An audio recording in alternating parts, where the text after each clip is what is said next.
Warning. Following video contains strong language which may be offensive to some viewers and or inappropriate for children. The content within this video is intended for mature audiences only.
Are you fooling around again?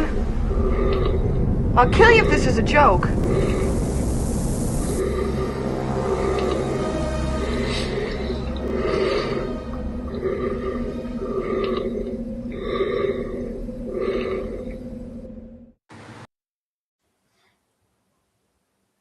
And we are live, folks. That's right. This is Man Cave. We are having a very special episode. We're having a very special. We're talking about things that you wouldn't believe.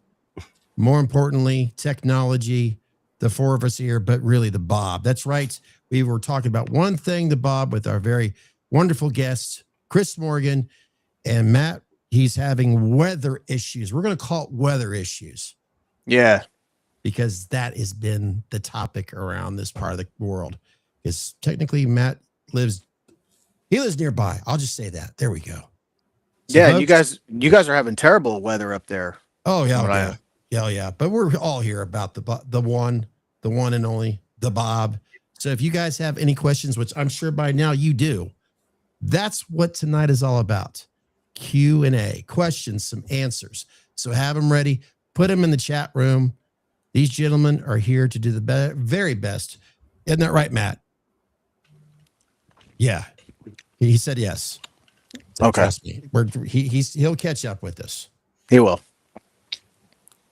It'll be good. He found his sound. We're good. He'll get back on.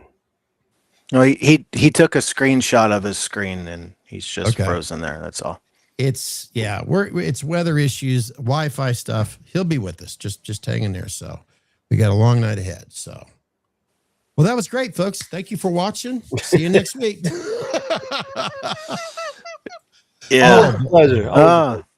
He took off. He had to go. Yeah, that's all right. I'll fill in nicely. Okay. Right now we've already got a few people in. Holy shit, we got 18 people right now that are checking us out. So, guys, thank you so much for being here. I'll go ahead and start showing some of them right now. Hello, heathens. Well, hopefully you guys are able to see us right now on Facebook, on YouTube, I could see right now we're live on Instagram. Yes. Wow. That's what I'm trying to check right now. Yep. We're live on Instagram. We're live on X. We're live on Twitch. Wow. I mean, we're pretty much everywhere right here in your face to talk about the Bob, to answer questions about the Bob, and to get your guys' chats up here on the screen about the Bob. Yes. Jake. Now, I can't see any of the comments or anything. I just saw who popped in. I know Jake personally. Oh, by the way, Michelob. Oh, hold on. Michelob Amberbach. There you go. That's what I'm drinking. We do have priorities here, folks. And I think we all know what that's about. Right, Chris? Yeah, absolutely. One question.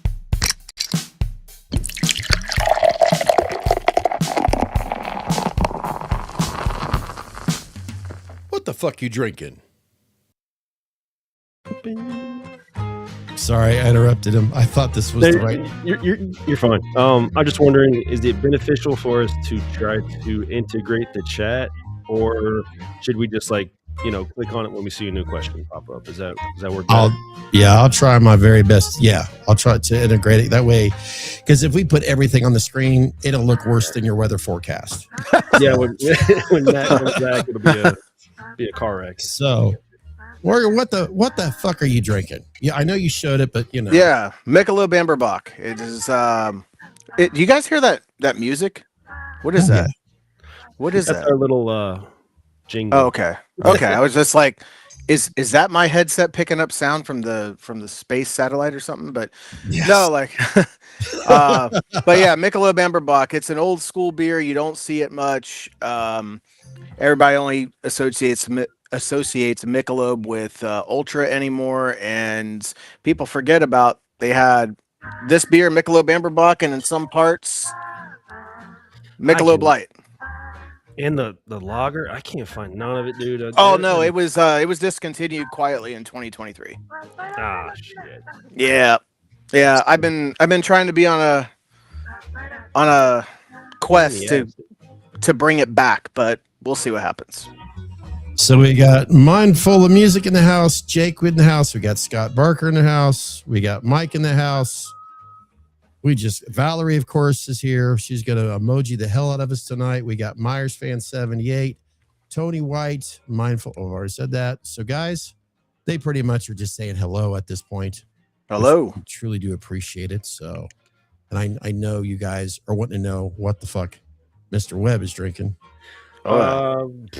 Actually ended up finding this little gem here. The Slasher IPA, the Voodoo Ranger Halloween one. I went ahead and bought two 12-packs of it, and I'm going to collect some, and then we're going to open some. So let's see what this little thing is all about. I really dig the can art, though. I mean, I do too, man. It's him. Sorry, I don't mean to interrupt. I'm just curious. Is that available in like other parts of the countries or just your area? Yeah, I think it's everywhere. Really? Okay. Well, I'm gonna go to Total Wine then. Oh, I guarantee they have it. And we'll focus more on Mr. Morgan right here while I grab a drink. Oh, Matt's gonna try again. Let's see if we have any luck here. This thing is like orange. You're here, Matt. We can see him. Yeah, I just heard you. Oh, and a follow up. We're gonna do Weller 12 tonight because it's a special night. And we're live too, buddy. Oh, I know. I'm over it now. All right. So yes, I'm gonna try this one since Chris already opened that one. Oh no, Scott. Well, we got to do it together. Come on. All right. Don't worry about the fan. You're gonna enjoy that.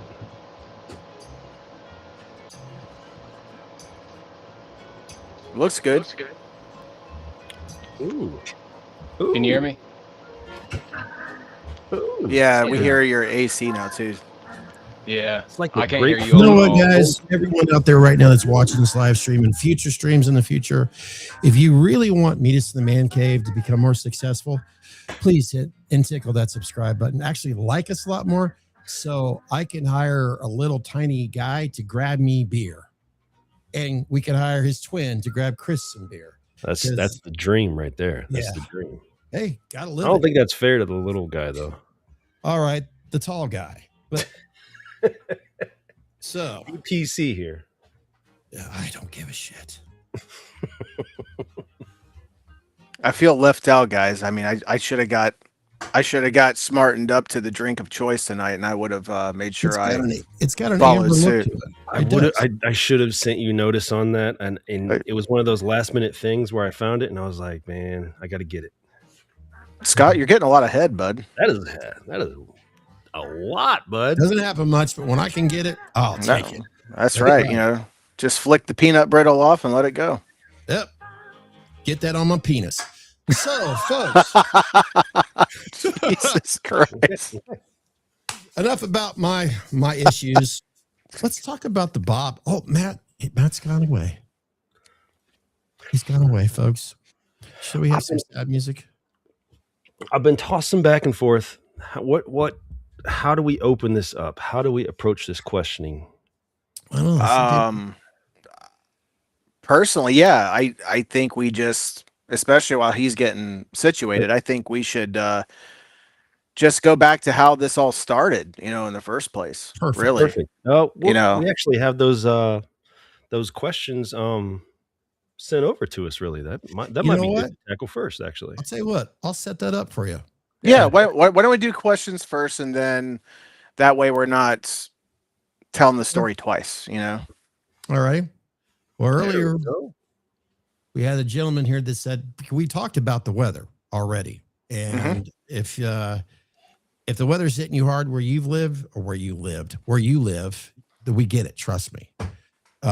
Webb and I'm going to make sure I get the Chris's taken care of. Mr. Morgan, Mr. Webb. Mr. Webb and I had to deal with some serious weather here not too long ago. We were dealing with 2 tornadoes on a Monday. So I get it. So Eric asked this really good question. I mean, some damn good questions here. So let's see. The first one here, you guys probably have better eyesight than I do. What was the first question there? Do you want me to read it? Yeah, if you wouldn't mind. I can see it. Yeah, because I got my glasses on, so it works. Is the Bob going to be an exclusive short run type of deal, or can it be ordered at a later time? In this incarnation of the release, and because a lot of people like Matt and I go back old school, like this is my 27th year in this industry, like 17 years doing masks, 10 years as a solid collector before I ever touched one. So I go back to 1999. So we're very old school, and we come from an era that first runs are a little bit more special, and usually there's a little bit more involved as far as like the package goes. Can you order the mask at a later date? Of course you can, but a lot of times too, it's like you're going to get exclusive things in that first run of 10 that you wouldn't get in just a, hey, I'm just going to order a mask type thing. Okay. So the short answer is yes, but I just gave you the long one. So okay. Hey Matt, I want to check in with you quick. How are you doing right there? Can y'all hear me? No. Yep. Oh yeah. Just wanted to double check. Can you still hear me? Good. Okay. Well, so just don't move. Okay. Let's see. I'm just showing here. Let's see. I'm looking over to. By the way, folks, if you're watching this over on Instagram, I apologize. Unfortunately, Instagram's chats do not migrate with the streaming service that Webb and I use. So, you know, I'll do my very best to, if I see any decent questions that you want to ask about the Bob, I'll do my best to share it with everyone here via microphone. So perfect. Let's see here. Just going through. Everybody pretty much is saying hello. Welcome, Matt. Matt, I'm sorry about your technical difficulties. Trust me. You guys, you should be used to it by now. We always deal with technical difficulties. So, okay, what is the backstory? Here, let me do this. What is the backstory and the collaboration, or what inspired it? It's been a while since Matt and Chris got together to do one. Good to see it. This is from Mindful Music. Mindful Music, first of all, I'll start the answer, and I'm going to hand it over to Matt. But Matt has become my best friend, and he's like an extended part of my family. And when I had an opportunity to team back up with him, it was like a no-brainer. It was like we picked up, like after 4 years, like we had never missed a beat. And you have people in your life like that, and I'm grateful for that. So, you know, what inspired it was we were just getting rolling several years back. Like we got teamed up with our other buddy, Rick Ramby, who's still part of us. I love Rick. Rick's just got his own things going on. He's got kids that are going off to college. He's got kids graduating. He's got a full-time job. He's got a career. Dude's traveling. He's enjoying life, and he does mass. He's still passionate about it, but he does it when he has the opportunity. But we're still very in close proximity, talking to him pretty regularly, actually. But what inspired this was Matt had an idea, and I'm trying to remember this because, like, 4 years ago, he went off to nursing school, and we met up here in Florida, went to a convention together, and I already knew walking into that convention. He said, "Hey, after this convention, I'm going to be done for a little while." And do you remember that conversation? Mm-hmm. Yeah. So Yeah. okay. So after that trip, it was like, okay, this sucks because I mean, like, I literally felt like I had known this guy my entire life after that weekend, and you just meet people sometimes like that. But I didn't know when I was going to see him again, number one, but I didn't know technically. I knew nursing school was huge, but I did not know that I was going to be like 4 years before we could do another project together. I had no clue. It just so happened that I was going through a lot of stuff in my life. Talk about some other time, but and he was going through his schooling, getting his career going, and then I don't know what it was. Just one day last fall, if I'm not mistaken, like we still talked pretty regularly. It just wasn't like every day, like it was prior to Yeah. nursing school, or like it has been for the last 6 months. But he reached out to me to tell me about something he was just doing again, and I was intrigued. So I started naturally. I'm talking to my buddy, and then we got on the phone and caught up for 4 years, like 4 years worth of stuff crammed into about a 2 hour conversation Hmm. where it was like, damn, I really miss this guy. And I'm going to hand it over to you now and let you continue this part of it, like with how we got back together. Yeah. So like Chris had said, that I went off to and did like nursing school and kind of really just focused on working for a little while. And I was still doing mask in the background, just I didn't really push it. Wasn't really trying to be even really part time at it. I was just doing it for fun. Well, it started getting to the point where I was like, man, I'm starting to get the itch again. But all my molds, at this point they were 4, some of them maybe even 5 or 6 years old. So just wasn't quite up there with what's out there today, and wasn't what I felt could be my best anymore. So nice. Um, I started to just mess around on my iPad, and I was kind of getting into digital sculpting and everything. It's just something to kind of keep the creative juices going while I wasn't really doing math. And I started thinking, I was like, well, I have a digital file of, you know, my original Kirk that we all used to produce the MB75 together. So I was like, I don't really have the time to go out and clean the shop and do all the things, get it ready to actually do production on something.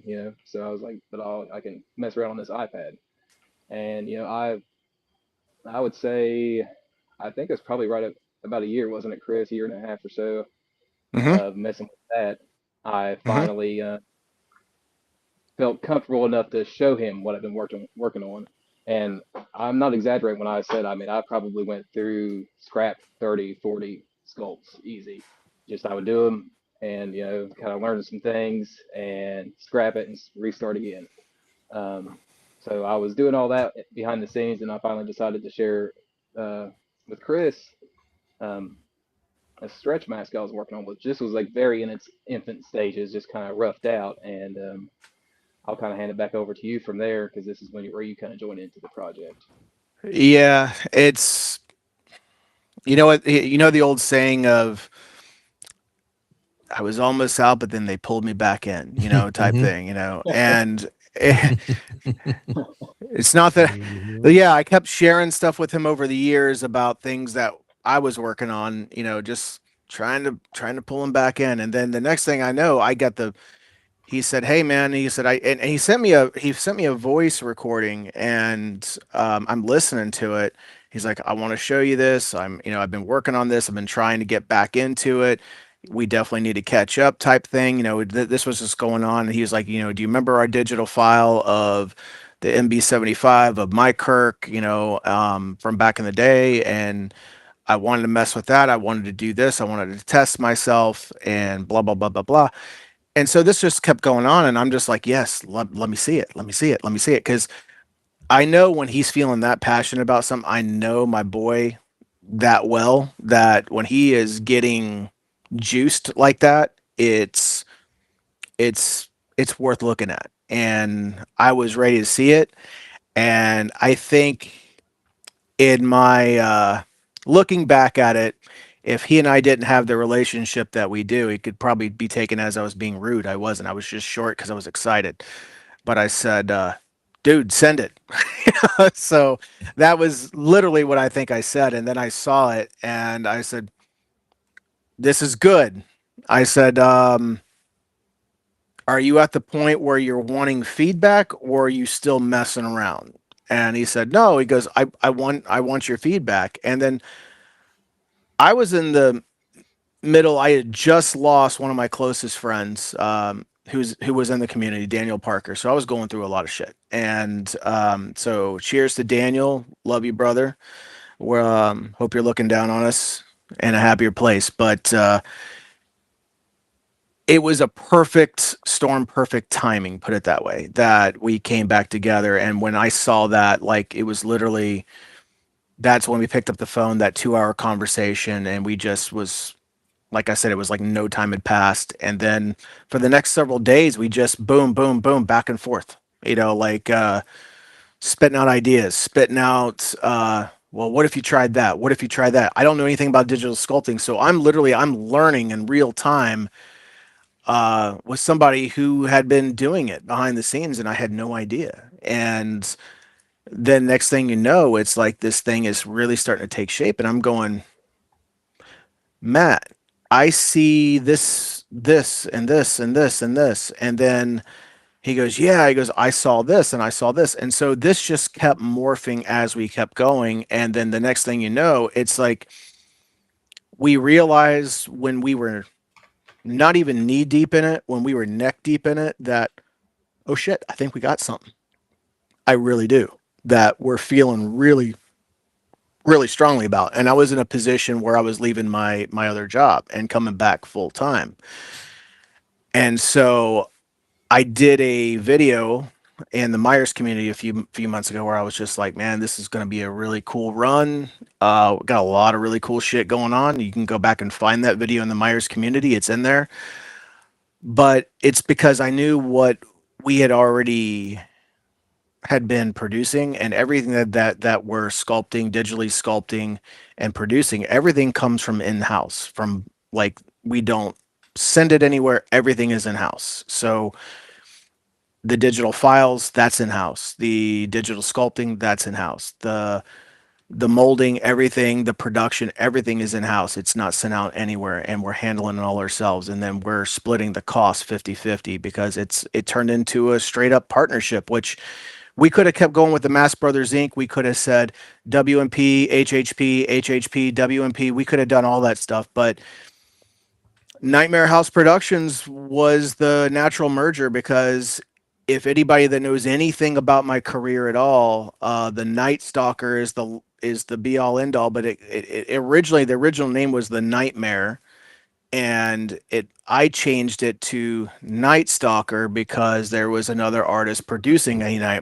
Nightmare, and I was producing it, so I was just like, I'm going to change the name to save on confusion. And so that was my first mask that brought me to the dance. So you had Nightmare in there, then you have House of Horror, so Nightmare House, and then Productions we both use for White Mask Productions, House of Horror Productions, and we just merged it, merged logos. Like he's got a version of Nightmare House that represents more of the HHP side. Obviously, this is more of the WMP side, like the NWO knockoff. And we said, yeah, we got a brand. Let's brand it. We got a sculpt that we both love. Let's do something with it. And boom, here we are. I'm like, well, there's a lot of steps getting there, but does that pretty much cover it, Matt? I mean, like, Yeah, so couldn't have said it better. Okay, good. I want you to chime in. I was like, I was so excited talking about it, like how we got back together and everything. Hey, I'll just bring up Jake brought up a question here. How can I get on the list for one of the 10? I'm so eager. Matt, you want to take that one? Yeah. So we are going to do a release on 8/29. What time are we doing again, Chris? Was 8, right? Is it 8? Eight, Okay. eight, well, We're at Eastern 8 time. Eastern time. Eastern time. Yep. It's going to be in the Myers community. And are we going to do it all like we're doing right now, live Yeah. everywhere, or just Yeah. Myers? Okay. Yeah. All right. So you'll just follow the live just like right now. And we'll drop each copy individually. Be kind of a first come first serve type deal. It's going to be really Yeah. special. There's going to be some goodies with it. I think everybody will enjoy. So, but you got to tune in for that. No revealing that today. Yeah, no. Today is just to give you the backstory because we literally our inboxes have been blown up the last few months. And to add more to it, of course, everyone who's watching, listening right now, if you want to get any information about how you could get your hands on the Bob, you will have to contact Chris and Matt, Chris Morgan and Matt Reed. And after August 29th. After August 29th. That's right. And we'll leave that, in the description box. We'll even leave some information during the live stream. Yeah. Where you could, go to it and all that. We'll have all that ready for you guys to hopefully maybe even a little QR. You just take your phone and go, oh, okay, cool.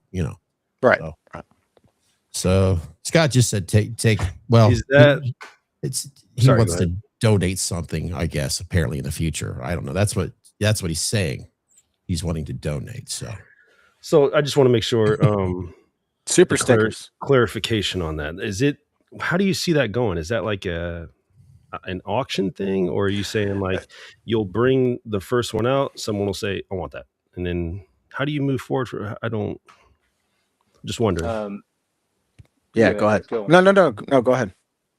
So yeah, we'll just I don't think of any particular order. We'll just kind of grab a copy and show it off, and if somebody can just come up and claim it, it's just kind of a special way to do the release. I mean, drop them all and just show off each individual copy, so you kind of get to choose which one that you actually want. Because I know most mask makers anyway, and I'm sure some collectors, latex. I mean, it's a natural substance, and it has. I mean, I can pour the same mask 5, 10, 15, 20 different times out of the same molds, and each copy are going to have certain little nuances, or just even some that I don't want to say imperfections, but just latex just kind of has a mind of its own. I feel like if you've been collecting for a while, and especially if you've even dabbled in mask making, you know what I mean? Because it's just each copy will be just that little bit more special than this one and that one, and vice versa. Mm-hmm. So I think it makes them just a little bit more special from my point of view.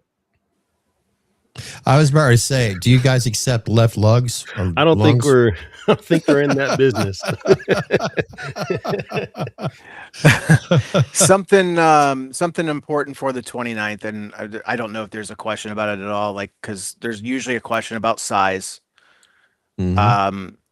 These are all, with the exception of one or two, they are all poured to be 23.5, 24 inch, which is a standard size. That was important for us to keep things pretty uniform. There is a copy or two that we purposely shrank a little smaller so that people with smaller heads did not feel left out if they can't wear a 24. So we wanted to do that too. We also, right back here, this is the 25 inch right here. So if you got a large head, this one's going to be available as an extra. So technically there's 11 copies, not just 10. There's 11 copies that are going to be available on the 29th, which is the extra one is the 25 inch. Oh, I will say the proto as well. So there's proto. Yeah, there's 12. Yep. Damn. Wow. Keep this up. We'll have Baker's dozen. So, I'll just throw what Jake Frost says here. So awesome to see Matt back. So yes. Thank you. And thank you, Chris, for always releasing bangers, keeping the hobby alive. I appreciate it, but I'm gonna stop you, Jake, and say this one's Matt's fault. This one's 100% Matt. Like, literally all I did was just be a good co-pilot and he guided, and we bounced things off of each other, and it literally was, I feel, it was a brainchild of Matt's, but by the time we got into actual production, it was pure 50-50. And that is the other thing is, I don't want this to turn into a PSA or anything, but I do want to say I think it's important that communication in this world is 100% important. You know, without communication, you cannot agree on anything. You can't get out of a conflict of anything, and if you don't communicate, you're going to have plenty of conflicts. So that's one thing I can honestly say, that in the 9 years that we have known each other, we have never had a disagreement. Why? Because we communicate. We, like, every step of the way, like, we look at the business side, like, we obviously we want to take care of our families, obviously, you know, that is number one, but we don't go into any project saying how much money is there, you know, we don't do that, you know. We look at the art and say, hey, we were collectors before we ever touched this stuff. Let's approach this from a collector side and think about the collector first. What would the collector want? And it's got to be about the art, because if it's not about the art first, and then you don't collaborate and communicate with your partner, and then money gets involved, guess what? You're going to have problems if you don't communicate. So we laid everything out, and that's the one thing that we've always been so good about is we're both really easygoing, and we just, hey Matt, I need this. Hey Chris, I need this. Yeah, no problem. You know, that's the way we are. We take care of the friendship first. The rest comes afterwards. So we've always worked well together. So when we decided that we were going into production on this thing, we decided to slow burn this thing and really build it up, and not just release, hey, here's another mask. You know, we really wanted to make it special and do something that hadn't been done before, which is why, if you don't mind me saying, Matt, like, anything that we got coming out from this point forward, because it works so well on the Bob, is, I can't say for certain that it has or has not ever been done before, but to my knowledge, it hasn't. And I've been in this 27 years. To my knowledge, I don't ever think that a collab project has ever come out from two artists from 5 states away from each other, got together and worked on all 10 copies together. Yeah. The only exceptions are the 25-inch and his proto. We didn't work on those together, but we have touched them. We have touched them together. So we may have painted them and haired them, but then we handed each other our protos and said, I want you to put your stamp on my work. And he says, I want you to put your stamp on my work. And that's what we did. So everything that comes out of our shop on the 29th was done by Matt and me, and each of us has touched some form of that art. Both of us did. So it's a pure 50-50 collaboration. It's so funny you talk about that, Morgan, because I have Jake's comment up here, which goes perfect. Every single mask is unique. There are no exact copies. So that fits in really good to exactly what you're talking about there. 100%. Yeah, these guys are not conveyor belts. I mean, it's each one, or their hands have came to that, and they've made it what it is. Dude, I got a question though. Sure. Kind of shoehorning off the back. We'll get to these comments here. Trust me, guys. We will. Oh, sorry. No. No, I just wonder, because the mention of Nightmare House and in your guys' history, all the ups, the downs, like everything that you've been through coming into Nightmare House, what is like a renewed focus for you guys? What do you want Nightmare House to be in the future? How are you going to drive through that? Brother, you want to take this one? Start it, please. Real quick. Can I say something? Yeah. Mr. Christopher Webb. Thank you, by the way. This sucks because this is really good. And you know, as well as I do, it won't be around that long. I just had to get that off my chest. Yeah. Just keep rubbing salt in the wound, Scott. I appreciate it. Yeah. All right. Sorry. Well, I know my personal plans, and I believe Chris's as well, or expectations anyway, anticipations for Nightmare House. I really want it to be kind of a step above. I don't mean any disrespect to either of our brands, but a step above HHP and WMP. I want it to be something much more. I want it to grow much larger than what we have separately. And I truly think it's possible. Another thing that we're wanting to focus on is not shunning out new technologies because, you know, we don't want to be so set in our ways that we're just like, well, no, the old way works. That's what we're sticking to. And while those ways definitely have their place and they'll never be completely replaced, I feel that we are going to be able to bring these new technologies that even myself in the past kind of brushed off, said like, yeah, no, that's not going to go anywhere. But we're learning to embrace that and use it with the knowledge that we already know to hopefully create some really special projects for y'all. I know that we have, off the top of my head anyway, we have 3 that are going on right now behind the scenes. Yes. Yes. One of them is over my shoulder that's coming, and one's in the distant background back there. That is back there. Yeah, it's a clay sculpture or something in the background. Yeah. Let's just say there's a certain company that I work for is going to have to get busy again, because I already see future let's just say I'm getting another DTOF. Need more mask room. Yeah.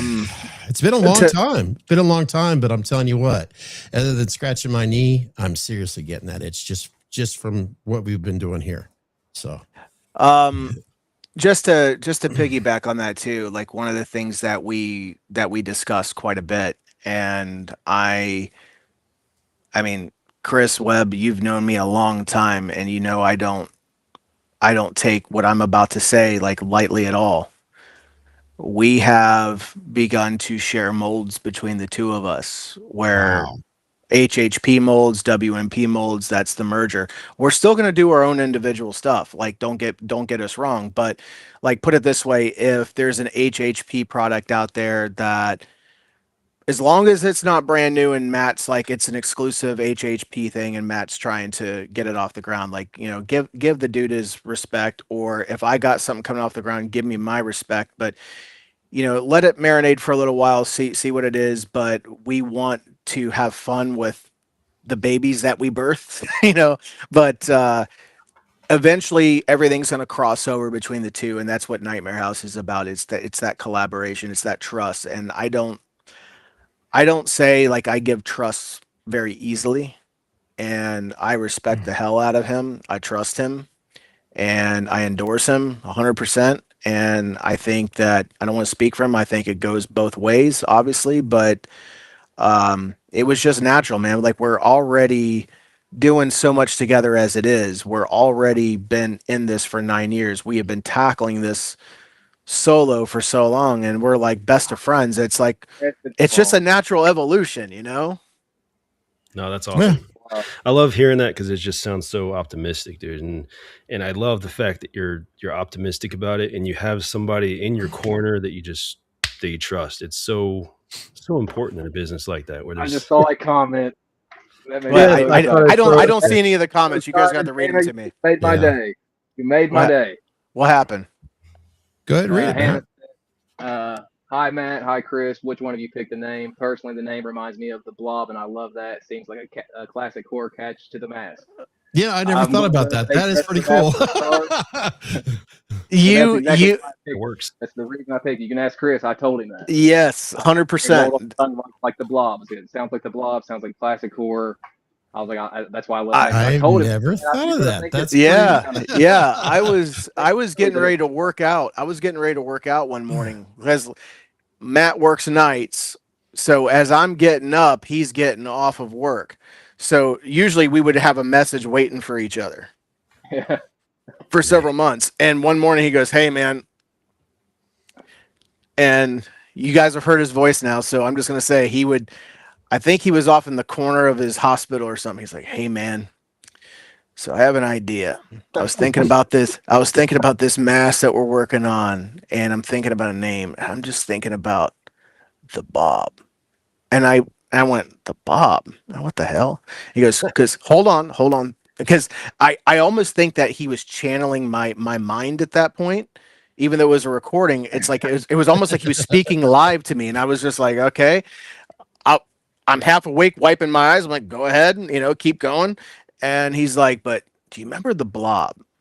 So he goes, people are already gonna think of that. He goes, but everybody's trying to chase the Bob Ghost scene where he gets pinned against the wall and he steps back, and that angle of the mask with the hair and all that. And then the shot when the sheet comes off the mask and he's looking around, and you pick up the phone, he goes, that's the Bob. And I was like, it fucking is the Bob. That's it. that's it. And so, like, without any caffeine in me, I was already like, I'm jazzed. I'm in. As you're telling the story, the scene, I start thinking about it. You're absolutely right. Think about it, folks. Morgan's showing right there, his left shoulder. Hint, hint. Elephant in the room, huh? By the way, Ben Jenkins, you're going to have to contact both Mr. Chris Morgan and Matt Reed. Shoot, I didn't want you to put that up there. I didn't even see it, so I don't know. It's okay. It's okay. We're representing the artist right now. We're representing the artist on what they are creating, the Bob. So if you have any questions, seriously, about the Bob, and you'd like to learn more about the Bob, you'll have to contact Mr. Chris Morgan and Mr. Matt Reed about that. And I'm saying any questions. Yes, we are following you. Yes. Isn't your favorite band The Police? Isn't that your favorite band? I heard mine. It's mine. Nah, it should always be handled that way anyway. Meanwhile, back at the ranch. Okay. As someone else, conversation with you and the artist, anyways. We've always preached that. So, yeah. As someone else mentioned, could you get a small sneak? By the way, we're going to comment. Could you get a small sneak peek of a worn shots by Chris or Matt of one of the copies in the background before the end of the Q&A? Great to see you two back. I think you could do even better by you going to a certain place on Facebook. Yes, but his name's Mindful Music, right? Correct. Mindful Music. If you would like to shoot Matt and I a PayPal donation, I'm just kidding. I'm just joking. Yeah, I'll try it on. I mean, it's 25 inches, but I'll try it on before the end. So that's what she said. So I don't think my head's big enough to fit in there. That's what she. Scott. By the way, this beer is really good. Okay. Yeah. All right. So let me ask this now. Did you guys keep track when you were working on them in the same room, like who did what, or was it just like, I'm gonna do a little bit here and then pass it off? Was it just like that? How did it go? Did one person do all the hairs? How did that go down? That's a great question. It was. You asked again, Chris. You were on mute. And action. Stop it. That is a damn good question. So to maximize our time together. Hi, Siri. So you're on Instagram. Thank you for supporting over there. Sorry, go ahead. So what we did is we agreed that let's not waste time doing all the base coding and everything while we're there, or while he was down here. For those that don't know, Matt did come down as a vacation in Florida a few weeks ago, and that's when we did all this stuff. But he did 5 base coated, I did 5 base coated, and we saved to the weathering and the herring for when he was here. That was a long day, but what we did though is, and Matt is the one that had, I'm going to give him all the credit for this. He's like, hey, I'll pay for the shipping if you need me to, but if you could do me a favor, could you mix up the paint that you're going to use and send me the same paint so that we can keep the consistency. And I was like, dude, that's freaking brilliant. Because if we're supposed to be a Nightmare House Productions under one roof, we got to act like we're under one roof, even though we're states away from each other. So when we can get together, which again, like I said, every project we release from this point forward, one of us is going to go to the other, and we're going to do the same thing. And that's just the way we're going to do it. But we base coded everything. Matt shipped everything down to me, and I got it immediately on a stand and then ready to go for when he was here, so that nothing sat in a box and got creased or anything. So as soon as I got here, stuffed them properly, put them on stands, let them air out, etc. And then when he got here, he was here before the crack of dawn. Like, it was still dark outside. Yeah. And I met him outside. Go ahead. I sent too. It was What's huge. that? What's that? You should have seen the box of masks I sent too. It was huge. Yeah, I even had rice cakes in the box. Yeah. Oh yeah. Oh god. Yeah, I'm opening it. There was this bag that was tied that was just sitting in the box, and I pick it up. I'm like, what is this? So I open it up. There's a bag of apple cinnamon rice cakes in there. And I was like, and then like my dumbass decides to hit it, and it busts open, and the rice cakes go everywhere. And so I take a picture. I said, "Hey, buddy, your rice cakes made it safely here to Florida. So I just want to let you know they'll be here Sunday when you get here."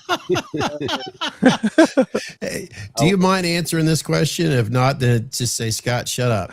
What kind of hair will be used? Asked by Jake Frost. I shaved Matt down. Oh. Backside down. Damn. And then he shaved me down, and we applied the extra rare taint hair. See, folks, that's the type of authenticity you're looking for. Yeah. For Nightmare House. No ball wash. No ball wash. I guess that will also add up. Where live video game TV, show us where you touched them. Yeah, okay, that's Jason Neves. Okay, for anybody that has seen for anybody that has seen the teasers that Scott and Chris have helped with. By the way, guys, thank you for everything. Yeah. It's been our honor. Jason, live video game TV. Jason Neves is he's one of my closest friends here too. One of my best friends here and here locally. And man, the one thing that Matt and I both can agree on, and if you don't mind me speaking for you on this, buddy, we both looked at each other when Jason put the mask on when he was here and he was modeling it for us, and we said, it is not fucking fair that he can wear that so damn good and we can't. My son's the same way. Yeah. He puts on I'm like, and he doesn't like to wear them. And I'm like, Zach, let me take a photo real quick. Just don't. Yeah. Yep. I started making these things, guys, so that I can wear them. That I would have masks that I started making them for that reason. And there's been very few. I think it's just the shape of my head, all the hair, the fucking beard and everything. I just distort it too much. That's why I don't really do warns too often anymore. Most of my I've got a question I got to ask, and I'll just bring myself in.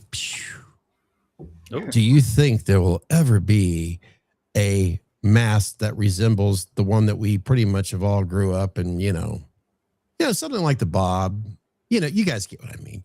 But do you think there will ever be a mask for hopeless old farts like me that have just gained weight and just can't seem, you know what? There's no hope. Never mind. Scratch that question. No, there is. There's a lot of hope. Mm-hmm. And here's the thing. One of the things I will tell anybody, and again, not turning into a PSA, but there's a couple people that approach us like as a group when we're at Spooky Empire down here. And there's a couple guys that were, as you said, a little older, had gained a little weight, as you said, as you so eloquently put it. I didn't say it, you did. I can, trust me, I'll live it. But here's the thing. I have fluctuated in weight over my years. I'm happy with where I'm at now. And, but I understand that thought from a lot of people. I really do, because I've been there, and I was there 5-6 years ago. So what I will say is, don't let that take away the enjoyment, because we get one life. And all I'm going to say is who gives a fuck what people think, and just as long as you're having fun and it fits you and you're with your friends or you're doing something that you enjoy, screw what anybody says. Really. That's what I say too. Because half the time Yeah. when you're going out there, you're going to be called Jason any fucking ways. Absolutely. And it's usually the girlfriend that says that.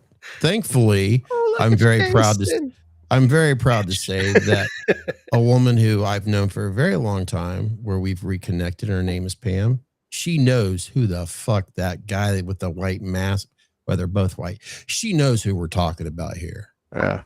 When she looks at the bob, she's like, "Ooh, that looks awfully familiar." I know exactly what she means. So she goes, "That's that Voorhees guy, right?" Eggs. Yeah.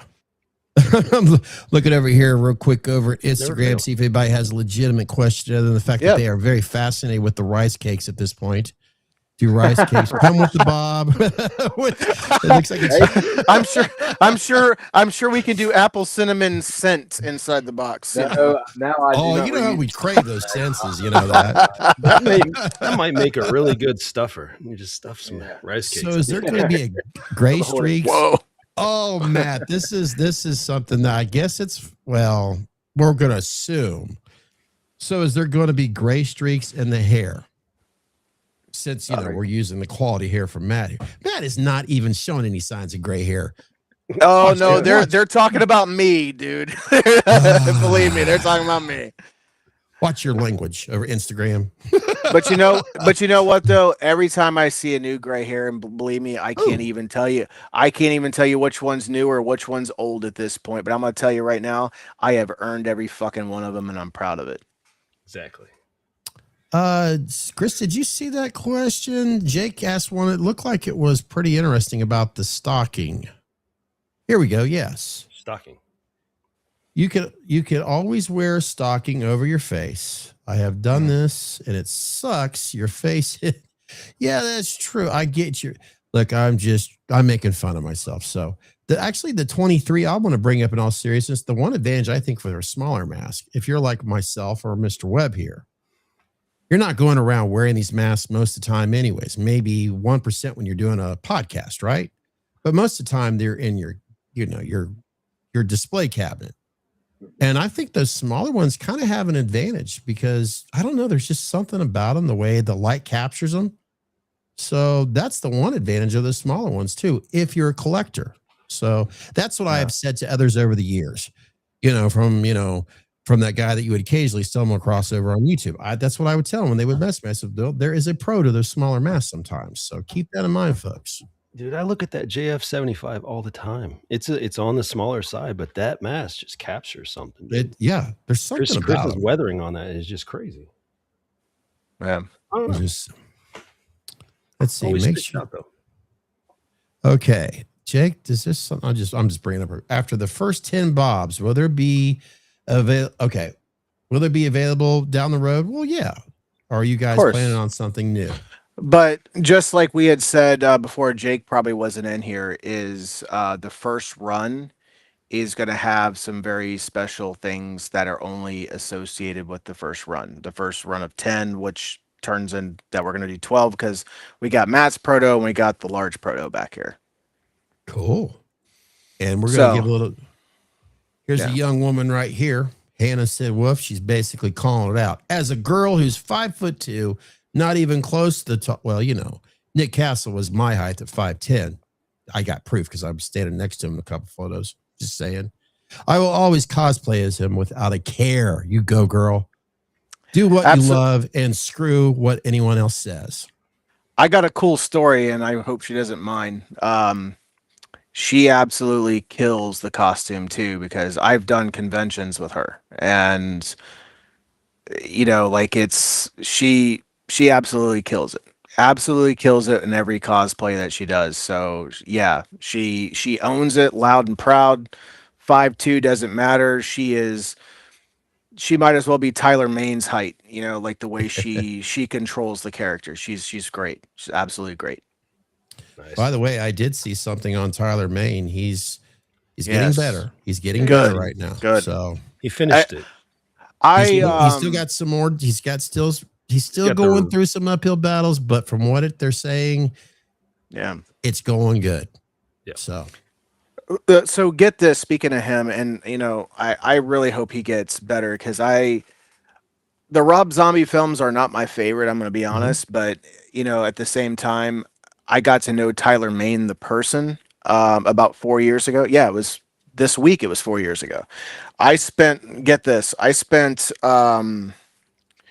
from the hours about 7:30, 8 o'clock at night until about midnight in the hotel bar with Christopher Nelson, Chris Duran, and Tyler Maine, and we were just all hanging out, drinking together. It was fantastic. You know, they were the coolest guys.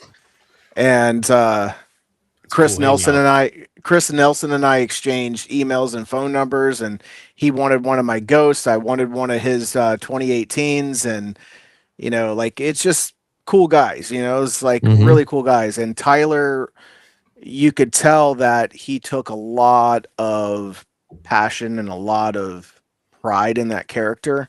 So that's something I'll always respect. And you know, while I didn't personally, like I said, like the portrayal of the film or the portrayal of Michael Myers in those films, I can still respect the art of what the work went into to make it, you know, put it that way.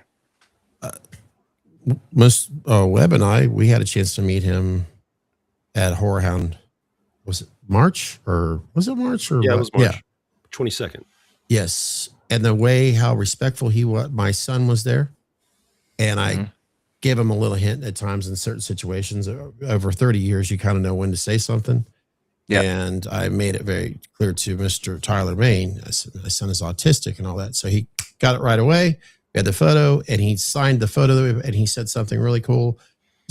I liked how Tyler treated my son, very respectful, and also treated him as, you know, there was just something about his rapport with my son. And ever since then, my respect for him got even higher. Yeah. So that means a lot to me. I saw the same thing, him and Chris Durand, even with special needs kids they were coming in the bar that knew who they were. And they were both fantastic with special needs. So I got a lot of respect for both of those guys. You know, Chris and I have a thing that we do here. Mr. Webb and I have a thing that we do here on the top of the hour. Just one thing? Just the one thing. Well, I'm trying to filter that brain because I'm looking at one thing right now. So, guys, if you don't mind, we got to take a little bit of a dump bump.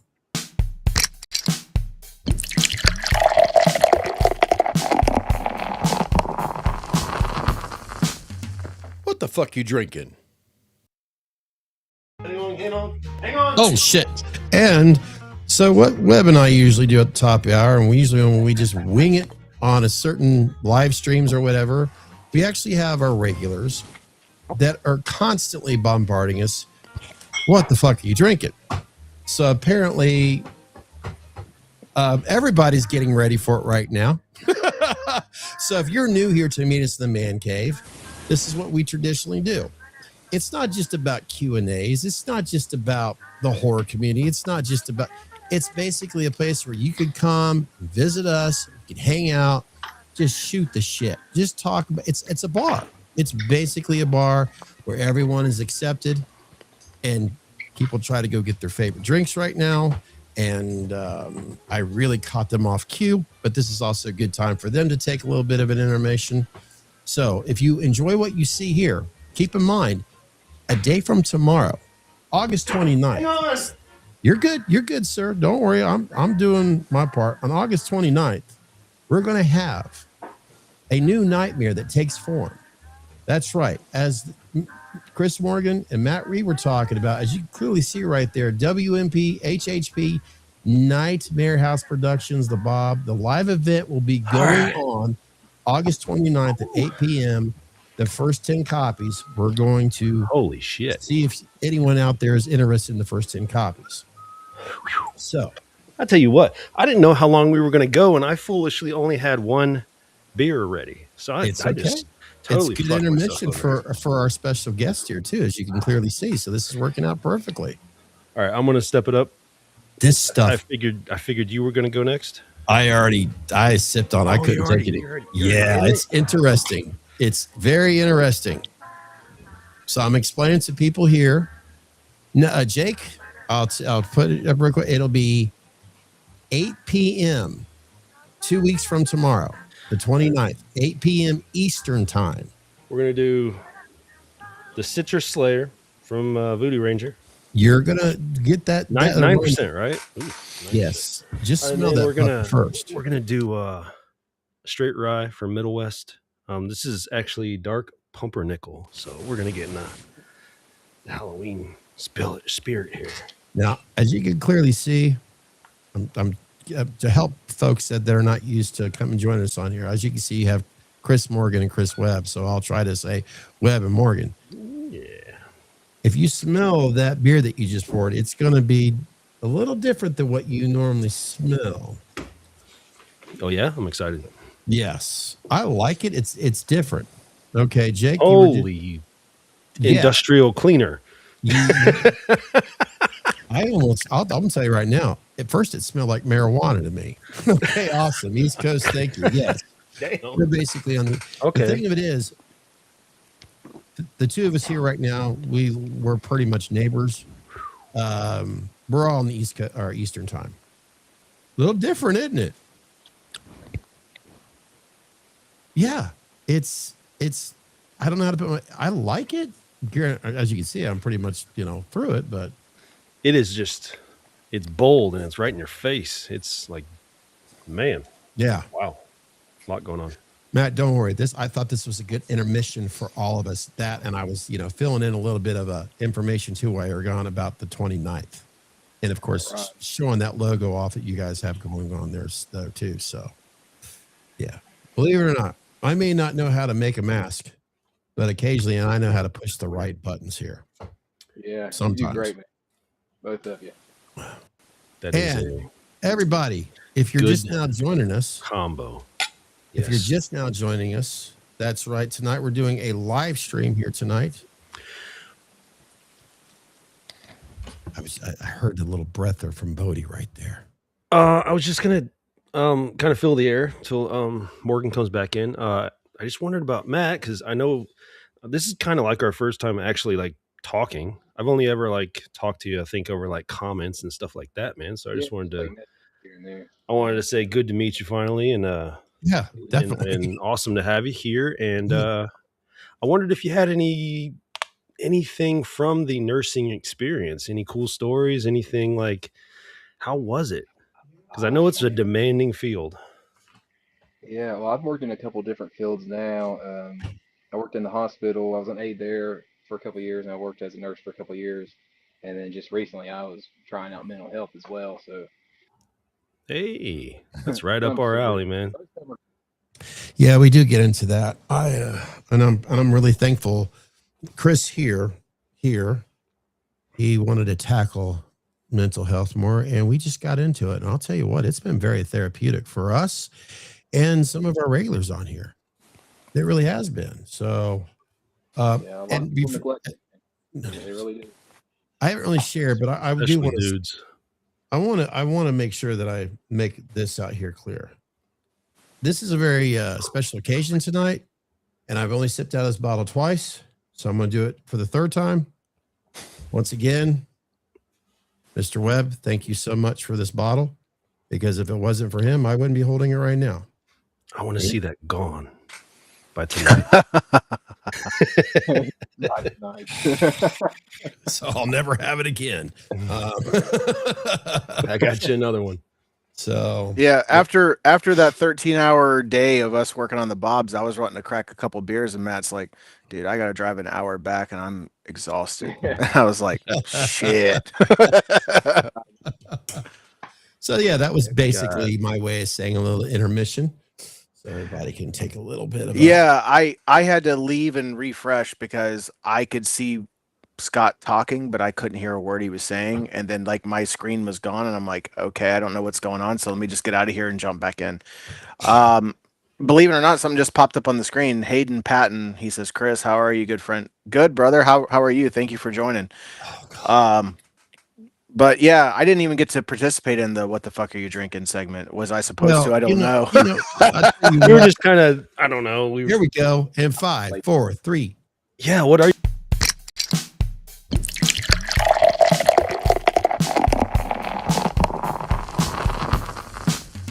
What the fuck you drinking? Apologies, Chris. We get so eager here. We just can't. I like to push buttons. No, it's cool, man. It's cool. It's cool. So this was previous Michelob Amberbach, and not a lot of people know what that is. And it says dark lager, but people are like, "Oh, I don't like dark beer." Well, it's dark in color, but it's light and crisp and delicious. And down here in Florida, we have the classic Michelob Light. Michelob still exists down here, but everyone pretty much thinks of Michelob as ultra, and that's far from the truth. That's hot garbage. But yeah, Amberbach I'm having tonight, and Michelob Light. You know what now, Matt, if you don't mind, Webb, if you don't mind, this is a good opportunity for Mr. Morgan to also plug his other Facebook page that he has going on there. I was wondering, do you have anything going on with the beers? You know, anything, any sauce? Or just a collaboration news going on? Which one? The beer production I was working on, right? Mm-hmm. Okay. Yeah. So back in January, quickly, I'll tell this story quickly. I ran across this guy, and he had distribution in all the supermarkets here in Florida, and it's been my dream to bring back the original Michelob Lager recipe, and I have the pre-prohibition recipe. For those that don't know what I'm even talking about, pre-prohibition, just Google it. You'll find out. I'm not going to explain it. But he was going to brew it. I found a couple of brewers that would sign the NDA, and I'm like, well, then I'm not handing you over the recipe. I'm sorry, I'm not doing it. But this guy was just kind of, I think he was. You ever heard the term "you can't be half pregnant"? And this guy was half pregnant, and he was trying to be full pregnant. And I'm like, bro, I haven't even put it in yet. So like, you know, he would say that he was going to look at facilities and all this other stuff, and then I would follow up with him like 2 weeks later. I'm like, how's the facility search coming? You know, like, do you want me to come take a look at stuff with you? And he's just like, oh, I'll let you know. And I'm just like, this guy's full of shit, man. Like, I gave up on that. And so like now at this point, all I'm trying to do is I'm just trying to find not a distributor, but somebody that can help me get into the distribution market, because without distribution, you can't do shit. Yeah, we all know them guys, dude. I call them tire kickers just because they come and they're trying to buy a car and they're just kicking your tires like, oh, I think you need some air in there, and you're like, motherfucker. Last time I seen somebody mentioned Amberbach on tap. Last time I seen it. Now I'm talking regional here. I live in Ohio, and there is an Oktoberfest that I thoroughly enjoy going to. I haven't been to in a long time. It's up in a little city called Minster north of here, and it's just a little German town, and they have a really great Oktoberfest. Yes, they do. And if they have, the last time I had Amberbach on tap was right there. So now I'm kind of curious if I get my ass up there this year. Naturally, I'm going to search for it. I was going to say there was one you kind of turned me on to. Oh God, what is it? Twin Peaks. Oh yeah. Well, the Naughty Brunette. Believe it or not, like. I shit you not. I don't know about this out of state, but I'm pretty sure outside of like their main headquarter area where they have their main hub, they have a partnership with different breweries, like macro breweries across the nation. And my buddy Christopher Ryder Castillo, I think he's in the chat too. We went to Twin Peaks exactly again this week 4 years ago. Man, this all is coming full circle. Something about 4 years, like maybe we're the Four Horsemen or something. But Yeah, so 4 years ago, we were trying to track down Amberbach on tap. I had just gotten back into drinking beer again, and we go to Twin Peaks, and we find this. It's called the Naughty Burnett, and so when he called around before he even got into town to ask different bars that they had Amberbach on tap because we were just going to go bar hopping before the convention, and so he called Twin Peaks, and Twin Peaks is like, no, we don't have Amber Bach. Wink. And when she said it like that, he goes, bro, I don't even know what the fuck this bitch is talking about. So we ended up, we go there. And so he's like sitting there talking to the bartender, and the bartender's like, kind of like, it's almost like they were programmed to say, we don't serve Amber Bach, and because it was the same thing. And so he goes, all right, look, can I just try a sample of it? And so she poured him a little bit and poured me a little bit. And we took a sip. We both looked at each other. He goes, bro, it's Amber Bach. I said, yeah, it is. But we didn't have any proof. And then like when we Googled it, it said, oh no, it's a Twin Peaks like brew and all this other shit. So anyway, there was a law passed in Florida. I don't know about anywhere else, but there was a law passed in Florida that if you're partnering with a macro brewer and you're going to put your name on the tap handle, like Chris Morgan's Amber Ale or something like that, underneath it, you gotta put on the label exactly what it is. Oh, so yeah. So, and this just happened in the last year. So I was at a Twin Peaks about 9-10 months ago. Jake just asked real quick, where is Twin Peaks? You can look up your local one. I don't know where they are in each state. I mean, they're growing. They got them pretty much nationwide. So you just got to figure out your nearest one. So I ordered a Naughty Burnett, and she walks over and she pulls an Amberbach tap handle, and I went, when the hell did they get Amberbach in here? I had no idea. I was always told it's not Amber Bach. Okay, cool. It's Naughty Burnett. Yep. 4 horse. So Amberbach is Butch Riders. So she brought me back a 22-ounce mug of it, and I take a sip of it, and I look at her, I said, hey, real quick, I said, you poured me Amberbach out of the tap handle. She goes, oh yeah, that's what we've always had. And I was like, oh, so Naughty Burnett's always been Amberbach. She goes, yeah. And I said, I thought so. They were trying to be split. I was just like, these motherfuckers, man. I just thought of something, folks. If you ever want Morgan and Matt to join us on here, and Matt, we're going to get you to spill some beans here too. If you guys want to, our viewers, right here right now, you want us to share some more stories about some of your favorite breweries and all the other stuff, because I think everybody's getting into this right now. Yeah, I shit you not. I mean, it's just like, okay, well, I'll just suggest it. I'll throw it out there. So, I mean, we even got Shiner Black. All right.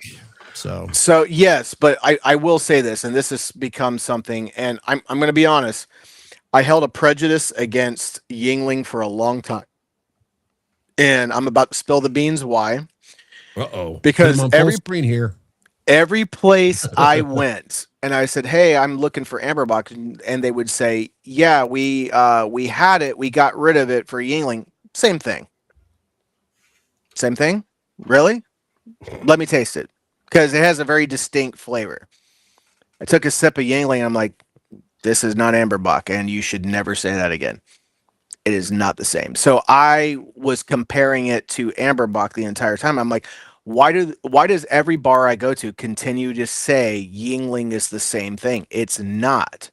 And I don't know what started that, but it was starting to get to the point where it was starting to piss me off, because I'm like, look, people are just going to think that Yingling is Amberbach, and it's not. You're misleading people. Like, Yingling is closer to, and it's not even the same flavor profile, but if I had to compare it to something in the stuff that I've shown tonight, it would be the original Michelob Lager that was discontinued. And that's more so on draft than in bottle, because in bottle, they put it in the green bottles, the light hits it, it gets skunked, and it just doesn't taste the same. But on draft, Yingling's great. Got Be Like Mike 106 over on Instagram. I think this has to do with the question that had to do with Twin Peaks. He says, Is it like Hooters? Better, but it's got bigger peaks. So, although around here there must be a shortage, man, because I mean, yeah. Ironically, around here, honestly, it's the weather, bro.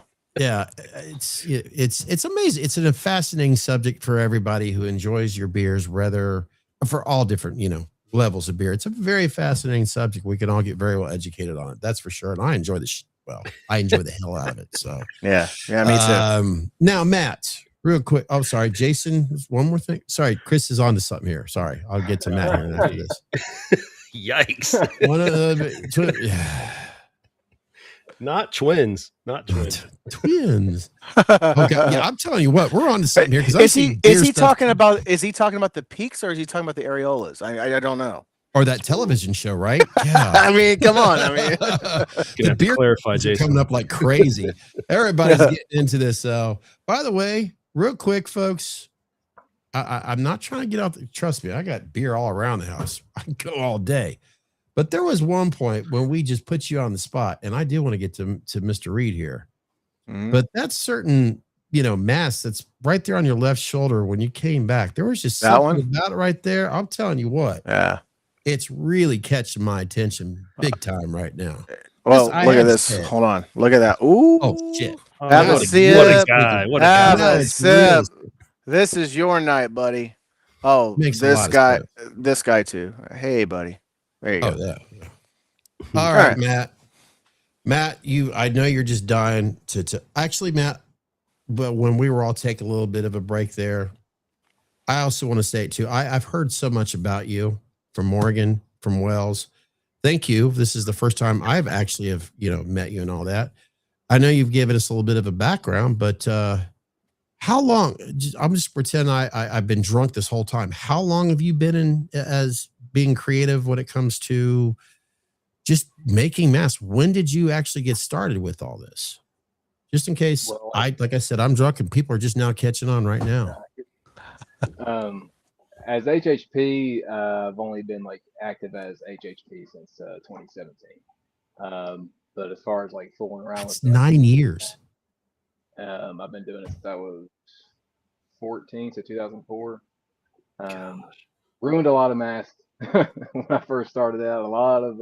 A couple kind of rare ones, but we won't get into all that. But yeah, I've been fooling around with it for for over 20 years. Fuck. Is that right? That's how I talk about shit now. It goes quick, buddy. It goes quick.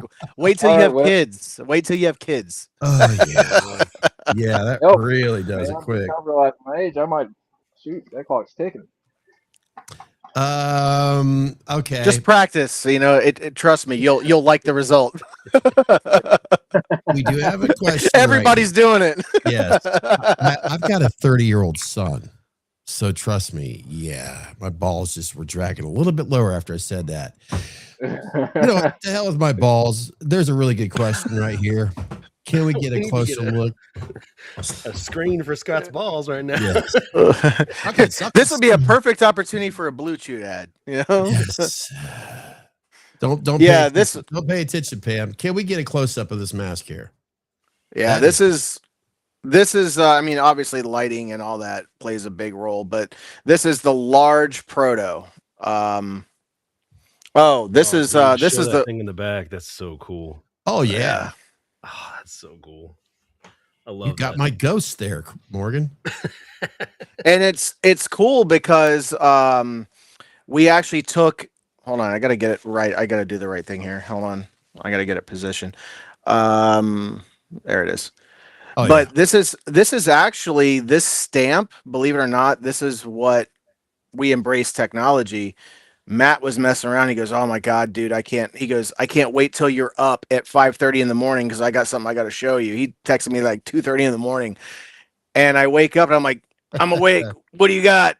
And then he sent this, and I was like, "It looks just like the scene from the movie." He goes, "It is." He took a screenshot and made a stamp from a scene from the movie. It was so cool to watch that.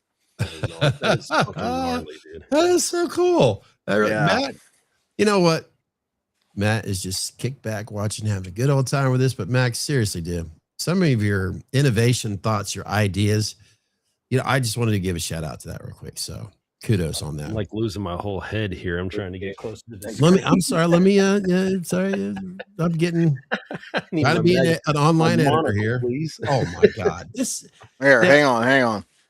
More, you talked about it earlier. Your old school. See, I'm going to bring up the old school fan like myself. I personally said it's about fucking time. Mm-hmm. That's what my heart says. It's about fucking time. Any way you could show the thickness of that real fast before you put it back? Oh yeah. I wanted to ask about that too. These are medium thin. Like they're thin, so they will stretch. They're nice and flimsy. That's the other thing we did. We casted them all exactly the same thickness. Except for this prototype. This is a thicker prototype. There you go. Yep. I'm gonna try something here. I can't even imagine my brain don't even work that way. Like how you managed to get them that close together. I copied and pasted a question here from Instagram, so I'll do it right here. Yeah, here we go. QD or Dome 5 questions going back to Matthew, talking about the customers being able to choose their copy of the Bob. Will the full run be revealed at the same time, or will it be individual dropouts of the whole run? And it says reply. The way we're going to do it is going to be like, we're just going to grab one. It's all 10 to 12 copies are going to be gone the night of the 29th, if you want them. But it just, whatever copy comes out next, we're not going to look, we're just going to grab, and hey, this is copy number 10. Scott and Chris will have a catalog already of pictures of, say, copy number 10, and there'll be a number next to it, a photo collage of it, and we'll have it displayed like we just did, so that's what we felt was like the most fair thing to do. Yeah. Everybody's just seriously complimenting the hell out of this right now. I'm just showing those comments right now. Like Hayden Payton, God, that Bob is a beautiful man. Yes, I want one so bad. Appreciate it. Lonely Coyote, damn, that's a beautiful mask, guys. Congrats. Yes. It's about time. And I'm quoting a Van Halen song. It's a beautiful mask for sure. I mean, wow. Everybody. This is awesome, guys. This is awesome. And of course, Scott. But wow, John, that mask is just. He says the F word, Morgan, and I'm not saying. Hey, you know what? He's speaking my language now. That's right. That mask is fire truck sick. Exactly. It's exactly what he said. Oh, I can't. You know what? Nah, we can't. We're supporting the artists right now. We are supporting their artistic abilities. So if you got any questions about these masks that you need to ask something personal, you're let me fix this real quick. DMs are open, and I am not going to speak for Matt, but I would feel more comfortable if he's okay with it. If you message us both, that way you get us both, and then because we're both a team, and either one of us can answer you. Because as you just see, we have opposite schedules. If you're a night owl, Matt's a night owl. I'm dead asleep because I'm old. So I get up early and I pass out early. So chances are, if you email one of us or message us 24 hours a day, one of us will get back to you if you include us both on that message. Butch Ryder says the Bob gives an H4 poster vibe. Damn that poster, guys. I'm not saying that as a negative thing, but it's always interesting to bring up for so many artists and fans. I will take that as a compliment, actually, because the H4 poster mask is an artist rendition of a shot from the Halloween 4 book cover, which is an actual shot of the hero. I think it was in between productions, if I'm not mistaken, right, Matt? I think it was like right after the production of H2, maybe. Hmm. That particular shot. I know it was a still from Yeah. H2 or after H2 that they then did the rendition of H4. That's right. That's right. But the book cover is the actual hero from H1, H2, the H4 poster, DVD, whatever you want to call it. That's an artist rendition of that picture. Okay. Loney Kai has a really good question here. After the initial 12, the others have the Bob. In other words, are they going to have that stamp? Is it going to continue? Yes. That's its staple. Yep. Good, because it's really cool. Yep. Yeah. And like I said, there's going to be some exclusive stuff that is only exclusive to the 29th, to the run of the 10, 12, whatever we're doing. So, but as far as the sculpt, it's in the sculpt actually. So each pour you do is automatically just right there, right? Yeah, because for those that aren't makers and they don't know, like, in order for us to take that off, we would have to put it back in clay, remove it, and then remold it. And it's like, then you take a chance at losing its original integrity, and then it's kind of like it's a copy of a copy, and it's like, why do that? You know, like it's perfect as it is. Like, why change it? You know? I'm going to try to do the same thing I did a moment ago here. Come on, just trying to to hell with it. CW Ring One over on Instagram says, "What's the clay sculpt behind Chris Morgan? Can you talk about that, or is that just an Easter egg?" Actually, before the answer comes, sorry, Matt, I'm going to embarrass you a little bit. Let's put me on the spot. I have watched my buddy for the last 9 years put a stamp on something that he wanted, like his small Kirk that made the MB75 that we did it under Mass Brothers Inc. Various renditions of the Death Prowler that he's done. He has been looking for a very specific look, and he finally got it. And when I was looking at it, I told Matt, and he can back me up on this, I said, this is everything I would have ever wanted in a Myers mask. So it is a digital sculpt that he did to make his Death Prowler exactly the way he wanted it for the last 9 years. And I believe, Matt, I'm going to let you take over the story, but I had to brag on you a little bit because I was so proud that he got the mask that he finally wanted. And that I'm like, well, now I want one because it's everything I've ever wanted when I was a collector in a Myers mask. So it is fantastic. Take it away, Matt. Hey, man, I appreciate it. Yeah, so like Chris has said, I've been kind of chasing just a certain look over the years using that same Kirk. And recently I actually had just sculpted the third version of the mold 3 is what I called it, and everything was going great with it. I was pretty happy with it, but then I had some issues. The mold messed up, so it was no more, and I essentially had to do all the work over again. And there was a whole lot of molding and stuff going on at that time. Chris can kind of tell you about that. We had some dark ages at HHP over here for about 2 or 3 weeks, but anyways, that mold got destroyed. It was not salvageable, so I had to restart. And so I was like, well, if I'm going to restart, then instead of me making a retool from my previous Death Prowler mold, which is what I had done in the first place, I was like, I'm just going to go back to my original Kirk sculpt. And I had already been kind of messing with something on the iPad. Like I said, I had done several sculpts, and I had one messing with alongside the Bob. So I was like, you know what? Maybe I'll just use that. Maybe that'll become the new Death Prowler. And I started showing it to Chris to kind of get some feedback on him, because it's always helpful to have a second set of eyes. And he kind of really helped me dial it home, I think. But it's coming pretty soon. I should have a couple just test copies out just to kind of gauge where I'm at with it here pretty soon. I know Chris already poured one up and he finished one. We actually finished an H2 test copy while I was down. But I'm really excited about it. That's another mask that Jason wears perfectly, by the way. So I'm sure you all see those pictures very soon. You know, I know myself and Mr. Webb here at Meet Us in the Man Cave. We've been seeing some. We're curious. What you just said, Matt, Morgan, you're kind of talking about.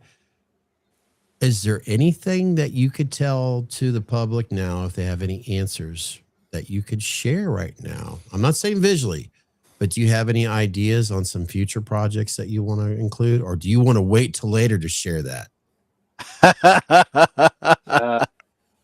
I mean, it's okay if you want to wait. We'll just for what we have right Because now. I mean, people that are listening right now, it's kind of like some We have a few aces in the you know you don't come out. Well, you know, it's like a poker hand. Everything you're talking about, it says we've got future plans. So, folks, you heard the laugh. So I'm going to answer my own question. Wait, it's you'll just have to stick around. Damn it, Fly! You're just going to have to stick around to see the latest, the future projects. I'm not going to Steve Jobs you right now, okay? Oh, but wait, there's more. Yeah. The only thing I can say is the Bob. If you like this, and you should, because it captures everything anybody could ever want. I'm speaking for myself. Everything I could ever want in the Bob Ghost scene, hallway scene, pin Bob to the wall scene. This is it right here. As perfect as I believe that we could have gotten that. I cannot wait for 2027, 2028. Let's just say that. Perfect answer then. I knew I could get just something, because you know it's like watching a Marvel film and you wait to the end, those credits, and you just know there's going to be something. So there's that little Easter egg teaser. That's perfect. Yeah, the Bob is the beginning of something. Yes, folks. The Bob. No, that's perfect. Oh shit! Yeah, there's this. Hold on, Matt. Yeah, look at that. Screen. Look at that. Oh damn! Oh, you nasty mask. If it wasn't so thick, guys, I'd put it on for you, but this is the prototype. I've already kind of thicker. Yeah. Probably out. So there you go. You're not going to get some. Damn it, man! It's going to be another one of the masks that I just sit there and just stare at in the recliner. Yeah, it's not going to be one of those. I say, was it what does he say? China? Is it Gina? It's not going to be one of those Gina latex masks. No, but it'll help you crush some. That's for sure. You know, when I say that, folks, it's actually in my other room. I personally have a couple of WMVPs, and they're from Mr. Webb as a gift. So I thank you both. And as I hold them, and I've done it in the past, I absolutely, and I'm mad. I'm willing to bet it's because you're obviously a vet when it comes to making masks. You've gone through. When I'm listening to your story, it makes me think of, and I always bring it up in every damn podcast. So I'm going to bring it up now because I'm proud. Edward Van Halen had to go through so many. Oh shit! I almost, unalived myself by trying to make this guitar. Try to do this. Try to do that. He had to go through so many quirks. That's why all of his guitars were called Frankenstein back in the 70s and the 80s and stuff. So he had to go through a lot of errors just to get to, well, it's Eddie Van Halen. So don't feel bad. You're kicking ass. And if you have to go through a couple like motherfuckers, at least you're accomplishing what people are going like, oh shit, you're capturing what I loved as a child or as an adult, as you as well, Morgan. Yeah. 100%. And something you said earlier that really resonated with me. I don't know if it was you or if it was Webb that asked, like what we're starting to blend. Well, yeah, but no, you guys were like saying something along the lines of how is this experience or something since you guys got back together? Like, how has it rejuvenated you? Like, we have literally had conversations about this on the phone. And I told him, I said,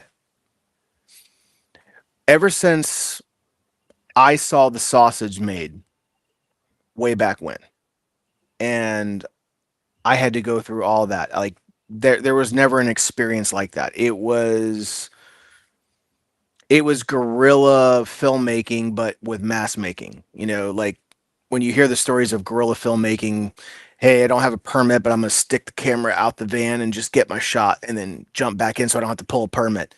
Like it was such a run and gun type thing in the early going, but I'm just like, holy shit, like I'm immersed. And I have, ever since my company went through the drama, and we don't even need to bring it up, from a site that shall not be named.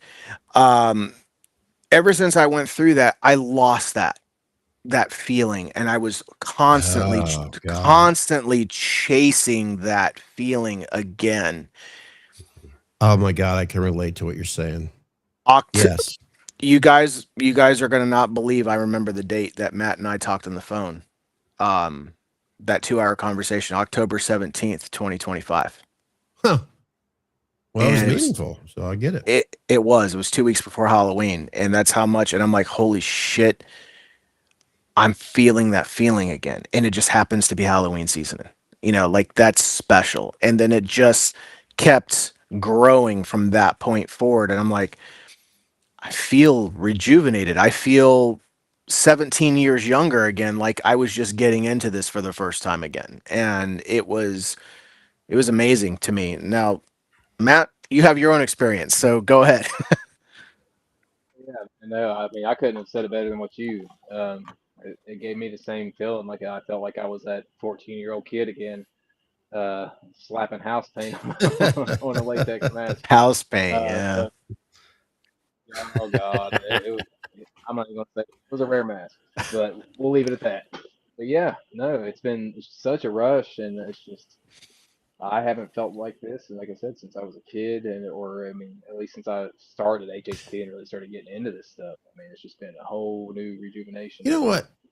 Really, I mean, wanting to make masks and work with my buddy and do all these things. It's just it's amazing. Webb, yeah, exactly. I'm gonna just pretend you guys, Morgan and Reed, are not here.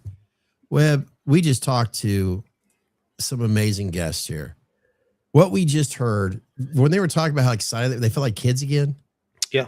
As fans of what they do, this is something huge for people that just love that franchise, that love collecting, that truly love independent artists. That they're describing exactly why we get our dicks hard on this shit. So I'm so thankful to hear that from these artists.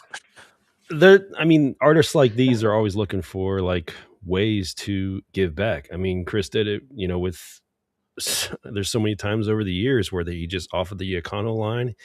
He offered so many ways. I'm going to get it to make things affordable for people and to give something to the community. We have so many people in this hobby that give to the community, and if we don't, if we don't recognize those people, I mean, it's the type of thing, because talking to Chris, and he was talking about his darker period and stuff like that, realized we could have lost an artist out of the hobby if you didn't feel appreciated. Yeah. No. It's not that, man. Like I'm sorry, I don't mean to cut you off, but I went through some really dark times, like to the point where I didn't know if I want to live the next day. It was that depressing. Like I was going through that much of a hardship, and I didn't share it with anybody. Nobody knew. I gotta, since you're here, Morgan, it turns you back into that high school kid. I have certain friends, dude, and like, don't fuck with my friends. That's how I feel about this community. Same. Honestly, these days. Same. I don't know. It's an economy mask, but it doesn't feel like an economy mask. He said that. So. It's not an economy mask. No, it was. And see, that's the thing. And for those that don't know, I did retire that line not because there was anything. No, listen, there wasn't anything wrong with it. Like nobody understood that. All right, if you I'm just gonna ask, and people can comment on the stream if they want, but you guys can answer for them. But if you do the work yourself or you buy something stock, is it more affordable than something custom, or is the something custom more affordable? So what I wanted to do, I'm like, well, let me just offer something to someone that wants that finish. Maybe they don't have a say on hair, they don't have a say on paint, they don't have a say on how it's finished or what the eye cuts are going to be. It just is a stock mask. It is what it is. Standard finish, my vision. There you go. Right out the door. Here's the price for a reasonable price. That was the idea, but the name, and you're talking to a marketing guy, so the name Econo almost hurt the project, believe it or not, because they looked at it as Econo, like, oh, I don't know what's Econo about it, but if it's Econo, I don't want it. You know, like that's kind of the way it was. So I'm like, well, that backfired. I was trying to get back to the community. Dude, I get it. I get it. I but got it. It's the instantly. perception, man. And trust me, I got it too. And I was like, okay, reverse gears. There's copies out there. People love them. Great. Awesome. But I'm going to quietly just move on. But this is the other thing that I think that Matt and I can comment on is for several months before the Bob was even dropped, there was constant teasers out there of a mask that we were doing, and we were just dripping, just kind of like what it was pre-Bob, you know, pretty much. And it's what really linked us back together. And we were really, because when we separated, we were working on a project, and then we came back together, we're like, well, let's just finish that project. So he still had the sculpt going, and we just kept working on it. And while he had this Bob thing going on, and we initially were going to put it out, and we were going to call it something. I'm not going to say what it is. But when we got it put out there, we're like, you know, we've been doing this shit for so long. If we put this thing out here, not that it's not a good mask, it's a fantastic mask. And everybody that commented on it said the same thing and was messaging us about it. There's still teasers out there for it. We switched gears because we said something like this has got to be different. And I recorded a podcast on my Unleashed podcast recently with Matt, where we talked about a project called the Community 78 and the Community 81. That will now be our, in the future, not anytime soon. We don't have a release date. Okay. We shelved it for this guy, you know, so it's still there. We're going to do it, but we needed to get something out there that we wanted to really make a statement with. And I think we did it. So now anything else that we do, not only have we proven that we can do it, but now we're going to give back. The community will technically be our Econo line. I hate that word now, but it will be, it's called the Community 78 and 81 because we're giving back to the community for a stock price, and that will not be customizable either. You meant well, and I know you did, dude, and I know why you did it. We had conversations about it, and I've never faulted you once for it. Like, I don't care if it was economy or not. It's a fucking fantastic mask. That's what I said. Yeah, I'm very thankful for it on a full spectrum.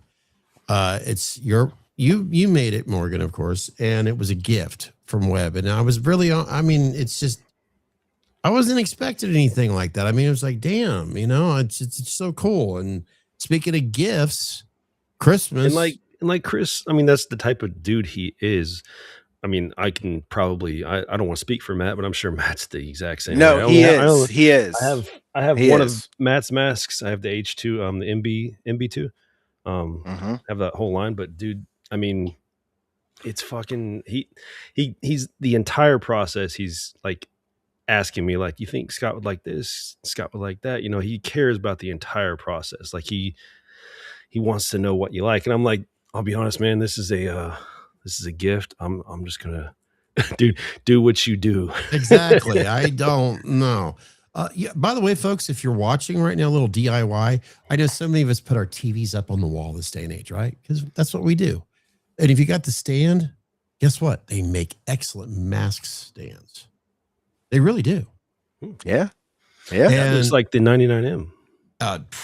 You tell me. Gosh, that's still around, by the way. I love that mess, dude. The visuals are fantastic, of course, but I love the quality. I mean, it's like, okay, they always say you get what you pay for, right? But the reality of it is, it's like having a Jaguar or a Ferrari or something. There's just the quality of it is fucking fantastic. Yeah. So that's like customer service. That's really important. So.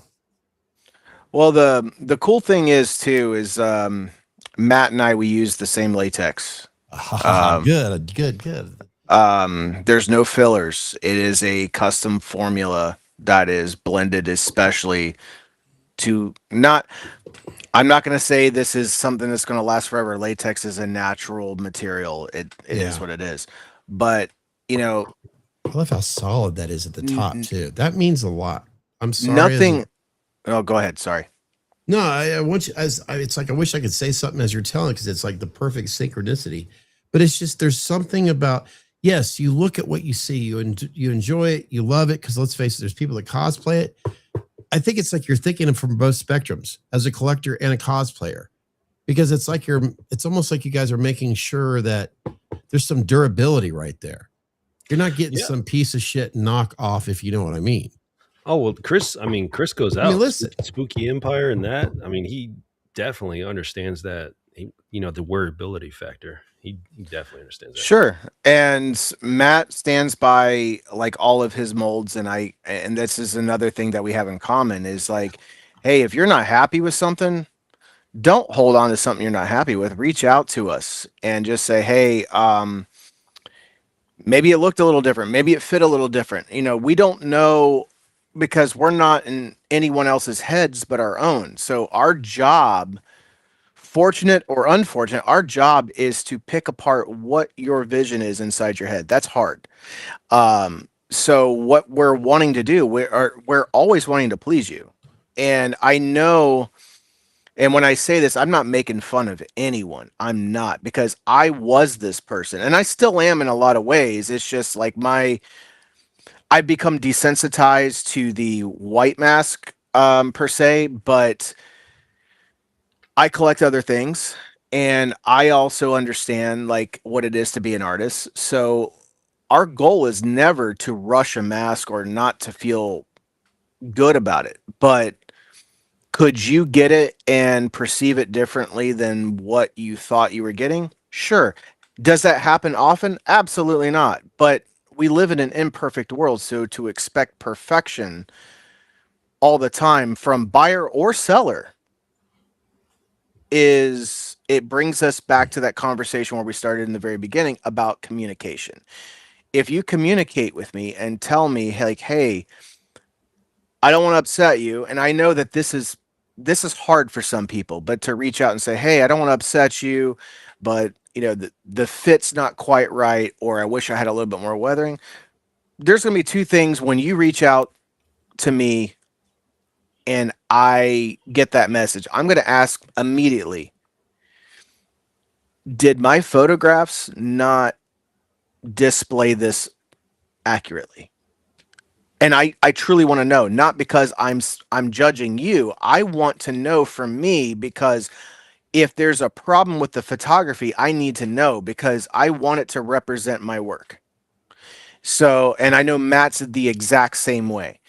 And if that's the case, then no questions asked. Send it back. Tell me exactly what you want, and let's communicate. Once again, let's communicate.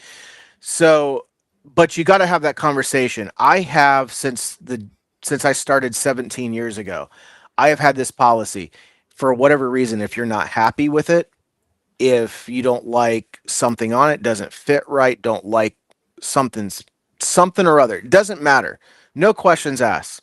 You can either send it back within 14 days of receiving it, and I've offered to pay to have it shipped back to me. Most of the time, I'll say most of the time, people are like, no, don't worry about it. You're going to do me a solid, but I will take it back. And two things are going to happen. Either one, I'm going to make you a new mask, fix the one you have, and there's a bonus, or I'll make you a brand new one if the size is just completely wrong. I'm not laughing at you. You just don't get that in a lot of factors. You don't. This day But and age. Matt does the same thing. That's the thing, and that's the way it should be done. Yeah, right or wrong, buddy. Matt, please, just keep on blowing us away. Because we don't hear this type of stuff often. I mean, no, the fact that you two are doing that, you should be you should be absolutely telling us all about it, bro.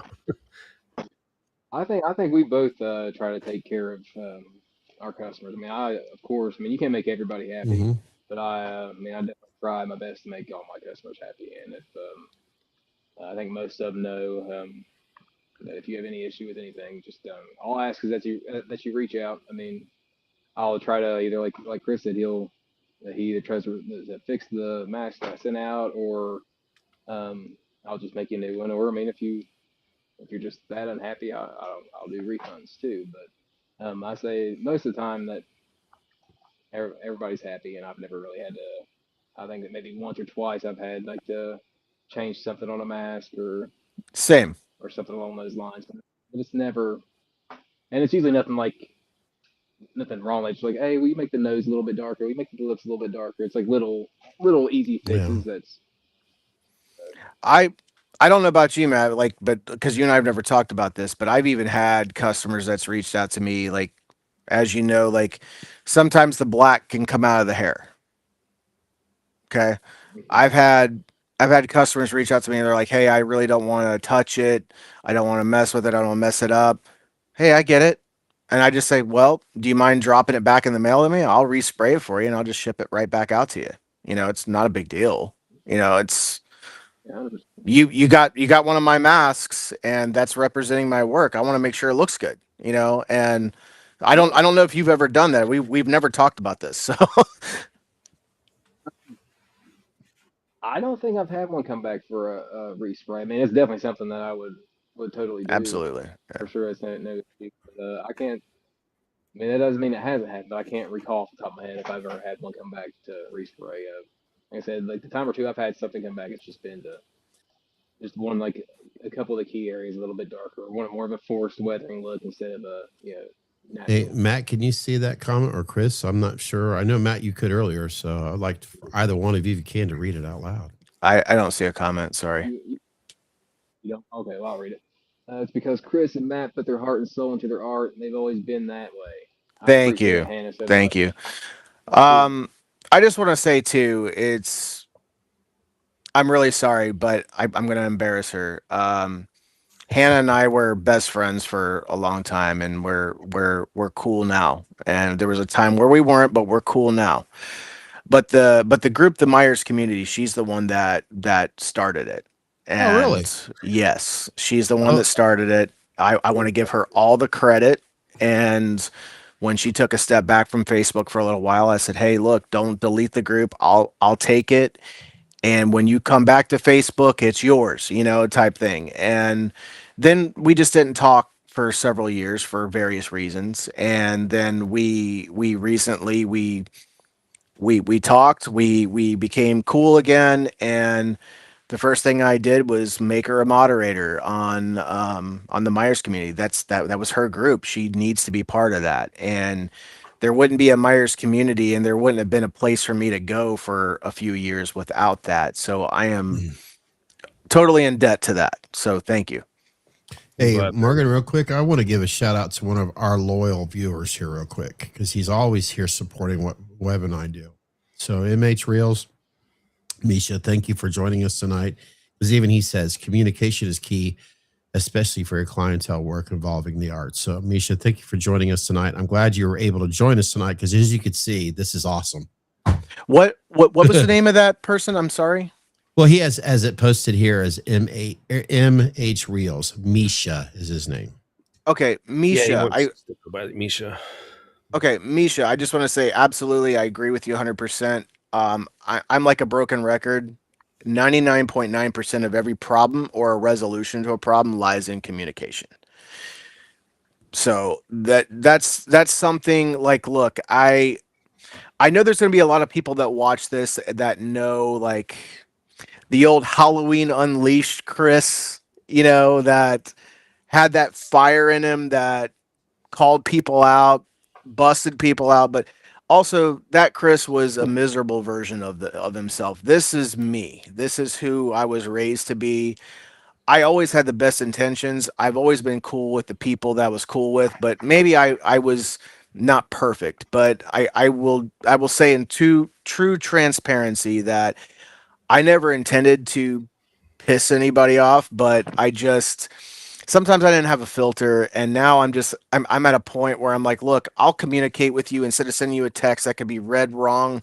Maybe 20 seconds before you got my message, maybe you got in an accident, or maybe you got in a fist fight or something, and maybe my message strikes you as offensive or rude or short or mean spirited. That's never been my mo. It unless you piss me off, but like most of the time that's not my mo. And so now, and Jake who's in the chat, he'll be the first to tell you, I like to send voice memos so that you can't misconstrue what I'm saying, like it through text, because text can be so hard to depict because you don't know what the other person's coming from. You just how don't. much I agree, sir. Yeah, you can't attach emotion to it. Sometimes You things can't. come off, and Yeah. just not the way it is. Morgan, I understand. I think it's as you say that. Personally, myself, there's a lot of people that I have to thank. I mean, first I had to take a deep dive inside of myself to make a decision. That mental crossroads. Mm-hmm.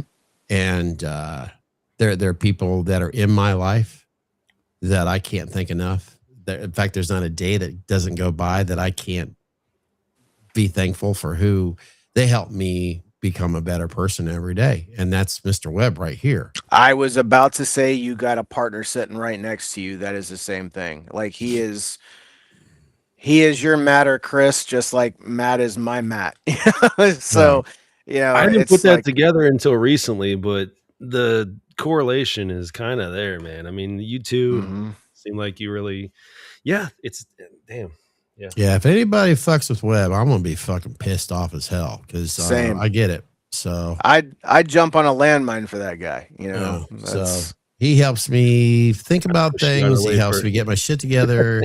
And there's not a day that doesn't go by. And I understand it now. I do. Yes, it's important for us to make sure we take care of our responsibilities. But as I've been getting older, I value the time that I have with the people that treat me with respect, that remind me what's most important. So therefore, I value that a hell of a lot more than the currency. I'll just leave it at that. So I value absolutely. Yeah. I value that. I'm interested on Matt's take on that because he's been dealing with the mental health aspect for so long, dude. Like, please, dude, you got to believe the same thing, right? Oh yeah, man. I mean, one thing that I can definitely say is that, I mean, you got to take care of yourself, like mentally. If you need to take time for yourself and check out for a little bit, you have to do it. And like you pointed out, Webb, that I mean, guys are the worst about it. Yeah. Most of us don't speak up when we have things going on. We try to bury things down and just muscle through our day. And unfortunately, a lot of times that doesn't end in the best situation. So I mean, it's very important to take time for yourself and reach out to those that you can trust and that are always there, that are your shoulder to kind of lean on. You can't be embarrassed or nervous to open yourself up to those that around you that actually support you. So that'd be my advice. Just take time for yourself and rely on your friends and family that are there. 100%. I'd rather hear somebody fucking yell at me and call me every name in the book than not hear their name or hear their voice ever again. if that makes sense.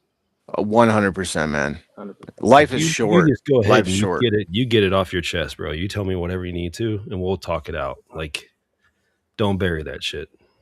Absolutely. I remember a few years back, I fucked up big. I mean, I fucked up big. I talked about it on my podcast. I lost a group of friends. Matt knew plenty of them. I'm sorry to say, Hannah was one of them. I lost her too as a friend, and I was on the phone with Matt. Matt can back me up. I'd only met him once, but I was bawling my eyes out. I was upset. I was so upset with myself that I let it get to that point. And he didn't judge me, not once. He stood by my side and stood with me and helped me through it. Well, I'll tell you what, John, I'm going to help me out. I'm terrible at pronouncing names. Yes. Matt, can you read this, please? Yeah. Sorry, guys. So do I. love what you do, Chris. Thank you so much for creating an incredible art for us all to enjoy. Well, John, I appreciate that. Go over and check out House of Horror Pro on Instagram and Facebook, and check out Matt's stuff too, because dude's an amazing artist, and I'm honored to now own a couple pieces in my collection that are never leaving. Listen, I think y'all are going to kill it. Oh yeah, you guys are optimistic. You got you're your own. You know, you're your only thing that's going to keep you down, and you guys. I have to say, I wouldn't be where I'm at if it wasn't for that guy. So I mean, he's definitely been not only a friend, but I mean a mentor. Whether he wants to take that role or admit that role or not, he has. He's been a mentor over the years. Yeah. I always had the drive to do it, and one way or another, I would figure things out myself. But he definitely helped kind of speed some things up. Not to. Multiple times that has had me look at things at a different angle, and always pushed me to do better. But the cool thing is neither one of us has ever said to one another, "You need to do it this way." You know, it's always like both of us talk through it and figure out what's the best process. And 9 times out of 10, we'll talk ourselves into our own thing without even needing it. But it's that sounding board to say, am I on the right track? Am I going in the right direction? And then one of us may have gone through that and said, yeah, you're on the right track, but maybe if you add this, it'll do that. You know, and then we'll try it and we'll go, holy shit, like, damn. Perspective, dude. It's 90% of this life. I'm gonna get a little shout out here to Andrew Flat here real quick. Yeah, can I say something to him real quick? Yeah, sure. Can I know he's got a bad taste in his mouth with me, and Andrew, I just want to say, man, I apologize for anything that came between us. I apologize if I came off like a dick at some point. But I got no issues with you, brother. I dig what you do, and I just hope that you and I can connect again and bury whatever was out there, because I've heard numerous stories, but you and I have never talked, so I don't know what the issue is, but I got nothing but love and respect for you, and I'm always rooting for you, man. I really am. Andrew does say, "What's up, fellas?" So that's you know what? I think that's a good indication that I think both of you could say something to each other personally in 3 minutes. I hope so. And smooth sailing from there. So yes, Matt, we're always going to be sorry, Matt. I'll say this real quick. Matt, please go on. Mike, we're always going to be praying for you. So just don't worry. Just keep your head up. Keep on focusing on the positive things, Mike. We're always focusing on you. Mike, we're far, but we're never that far, bro. Yeah. So Matt, I'm sorry I interrupted you. No problem, man. I was gonna say that say what's up to Andrew. I've been watching his work for a while. He's actually bought a couple molds off of me. We chat every now and again. He seems like a real nice dude. And always working. He's always in his he is. He is. You gotta love that. He's obviously saying you're an absolute beast here, and Matt's also pretty much. I'm assuming Andrew. Andrew, we do appreciate what you do here. I like that. I'm assuming he's responding to what you were just saying there, Mr. Morgan. That means a lot, homie. So you know what? There we go. And I think we should. I believe that means talk. Yeah, man, let's do it. Let's even if you want to have a phone conversation, man, I'm down. And I think we can handle more by that than text ever could, or if we want to send voice memos, man, I'm totally down. So Morgan's phone number is 8675309. And just put Jenny. I got it. Twin Peaks is only in Pittsburgh, PA. I don't see a damn comment. I don't see a damn comment hardly at all. And then all of a sudden, in the last 5 minutes, not only do I get to talk to Andrew Flatt for the first time again in ages, but Jake is still on Twin Peaks, man. Twin Peaks is really needs to expand. That is great. This is a night of full circles. Yes, I'm loving it. I'm loving it. Yeah, man. This has been good. Bob. We've got beer. We got men's mental health. Well, this thing will probably be like a damn blimp on my head, but I'm gonna slide it on. Is that okay? Absolutely. All right. Yeah. I'm gonna mute myself so you don't have problems with the audio. That being said, folks, thank you so much for watching us here at Meet Us in the Man Cave. Usually, Mr. Webb says, "Hit that fucking." Well, no, he's gonna try things on. Sorry. I'm editing. Let him try that on.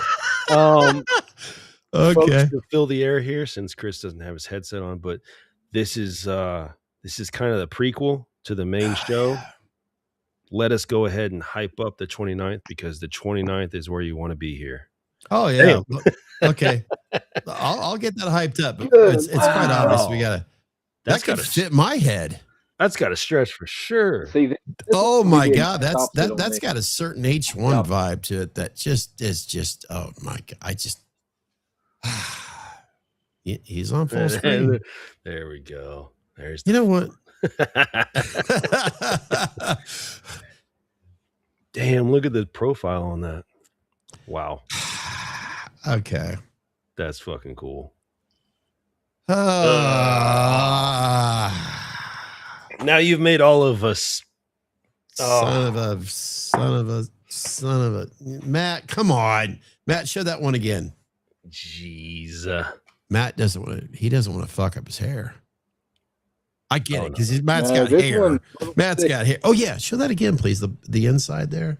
Oh, you got this side. Look at the thickness of that. I know you've talked about that's a little thicker pour. This is the proto. I poured it to make sure everything was good with the shape of the mold, so nothing would kind of warping. So this one is poured a lot thicker than the production copies or Chris's proto. So that's why I can't wear this one. Well, you've got actual hair, and I'm gonna. Jason wore the fuck out of that though.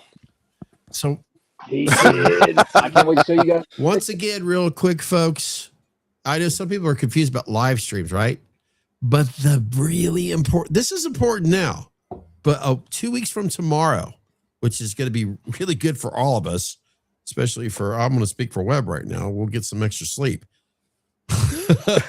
Me too. I'm wondering. I'm really just trying to, we do things organically. Oh, here. Fuck yeah. We just kind of do it off the cuff. I'm really just thinking, like, can we get through 1 through 5 and then do what the fuck you drinking at the front, and then the what the fuck you drinking again, and then 1 through 5 again. Uh-oh, we got a robot. Yeah, what is that? Whoa. What the fuck is that? That's the Bob. He's pissed. Instead of we have a new segment. Instead of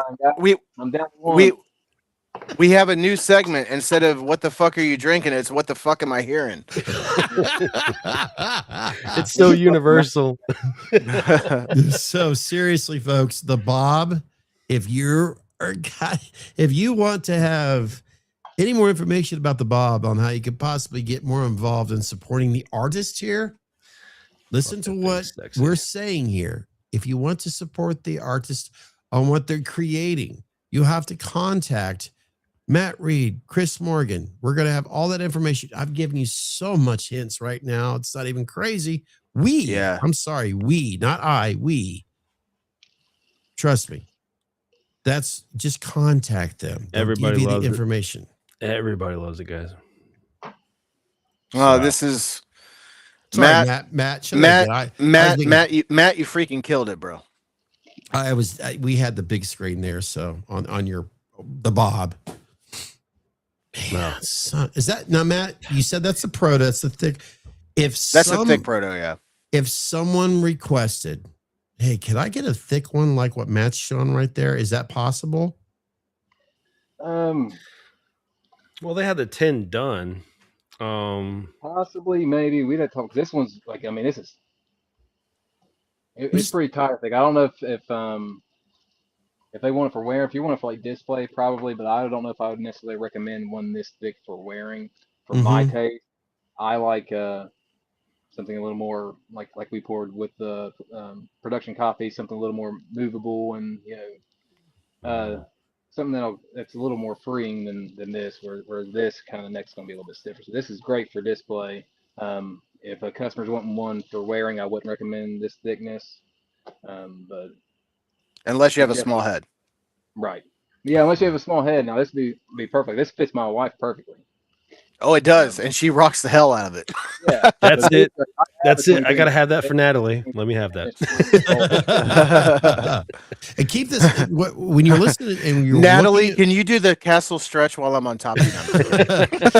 And as we were looking at, he's in my head. He knows what's going on. Think about as you're watching Matt there, as he was talking about that. Now, if you yourself are like Matt, if you've got a lot of hair, listen to what he just said. So keep that in mind. I mean, really honest. So think about that. This too. Yeah.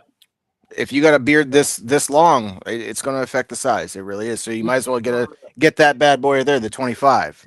You know. And if you don't wash your face like me, then get up off your ass and start washing your face. Yeah.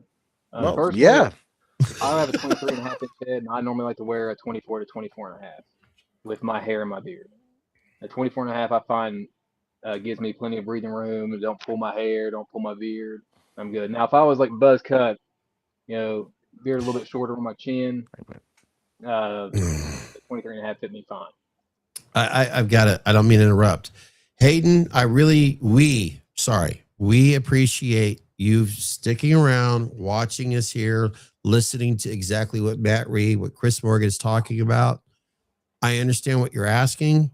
Listen to what I'm saying right now. And I'm being this is no disrespect to you. But the reason why I'm not showing your comment is there's a reason behind it. You have to contact Chris Morgan and Matt Reed to answer that question. Okay. Yes. That's all due respect. Okay.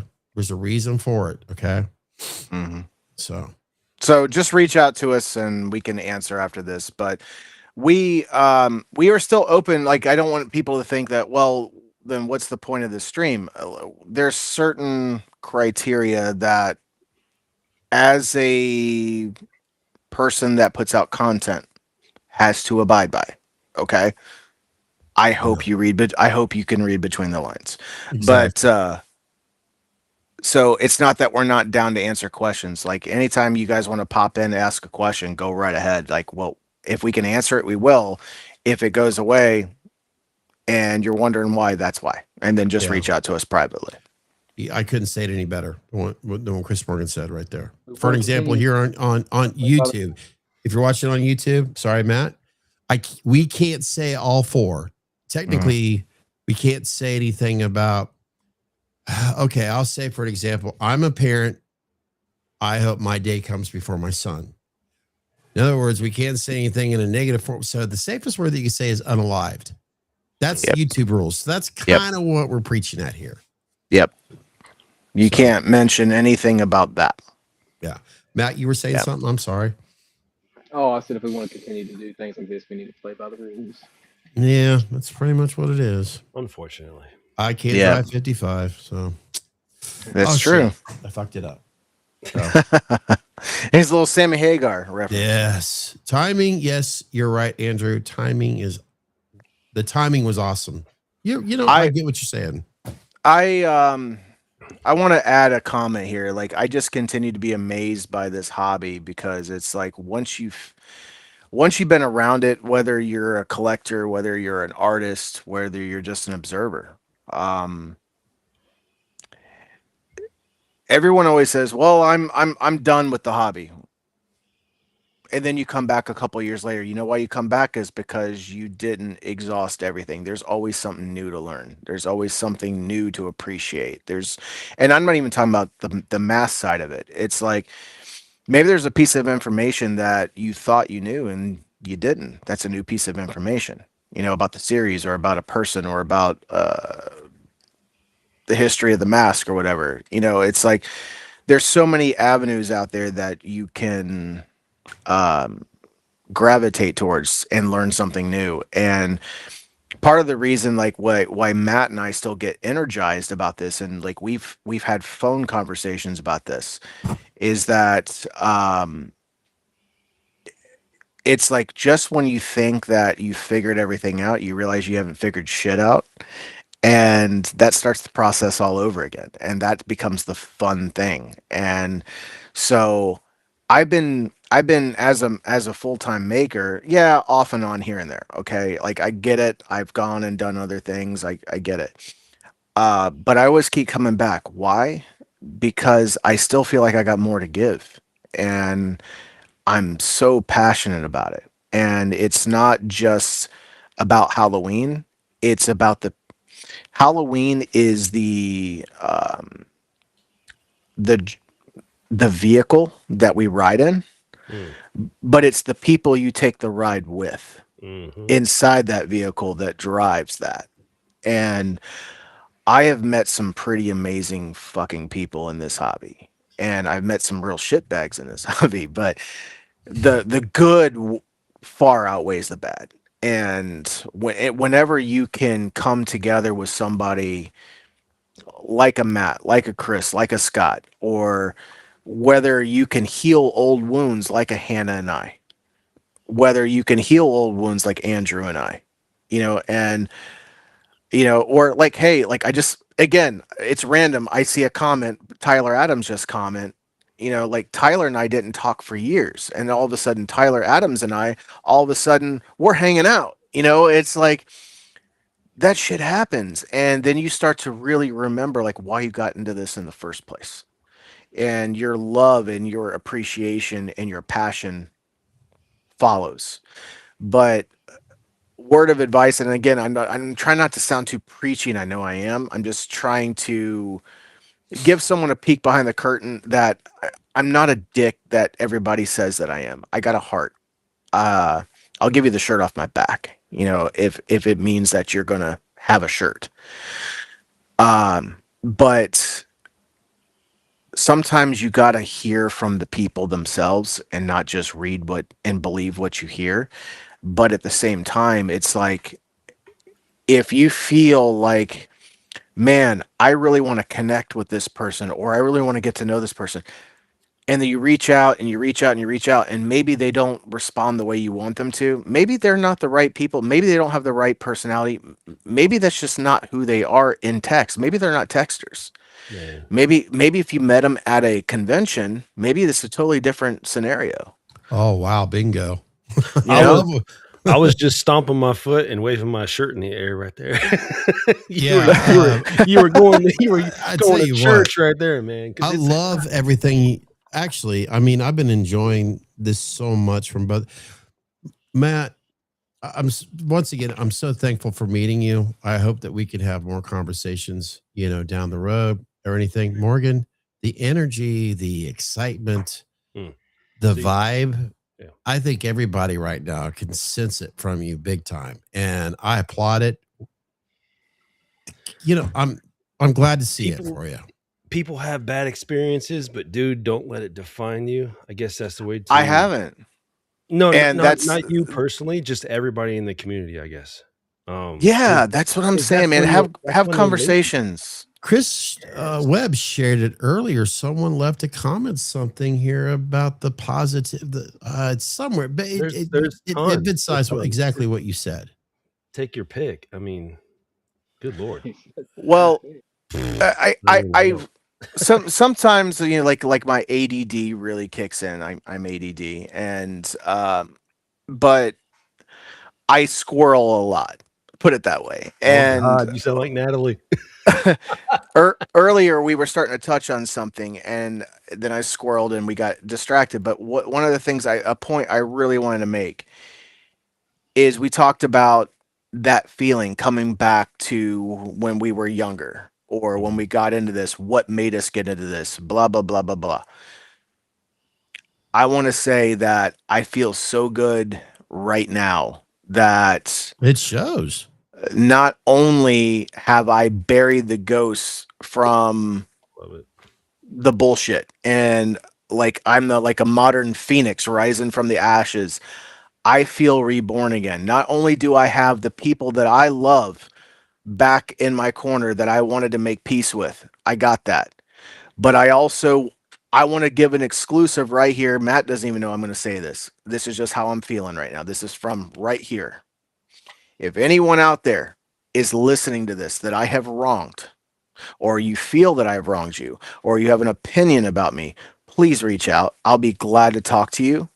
And I'm going to say publicly right now, whatever the perception is, maybe I don't know, maybe we just had a bad day. I don't know. But I want to apologize. I want to open it up and say, I'm back to square one and I want to wipe the slate clean with everybody. Well, Morgan, good timing, because Mr. Andrew Flatt says 5 years ago, I was in a lot of different places, Chris. I'll definitely reach out to you. I was too. 5 years ago, my life was falling apart personally. It really was. That's crazy because I've only known you through certain circumstances and you've always shown me the same guy. So I want to thank you for that. Like, you were always straight up to me and you were always the same dude. And no matter what you were going through, you always gave me the same experience. And I appreciate that. I'm glad first of all, I want to say thank you. And I'm glad you got that experience. I can't honestly, and this is me just taking full accountability, I can't say that everybody got that experience. So I'm sorry for that. Chris, Morgan, if there's anything that you treat people accordingly, I understand. I'll just put this You've never wronged me. I can tell you that much. I've hung out with. Hold on one second, Scott. Sure. Yeah, that's no problem. That this is important. I agree with you 100%, Chris. Hey.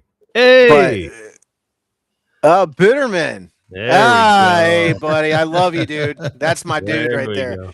That's my dude. I need more of them photos, Bitterman. But what I want to say is I have learned through my own failures, not everything needs a comment. Not everything needs your raw data. You know, there are times for it. There are people for it. I have Matt. Matt has me. We have significant others in our lives that we can lean on and talk to. And those are the people that should get that. Your best friends, your homies, the people that are in your corner, you're there for them. They're there for you. Those are the people that you need to show the other side to when things aren't great.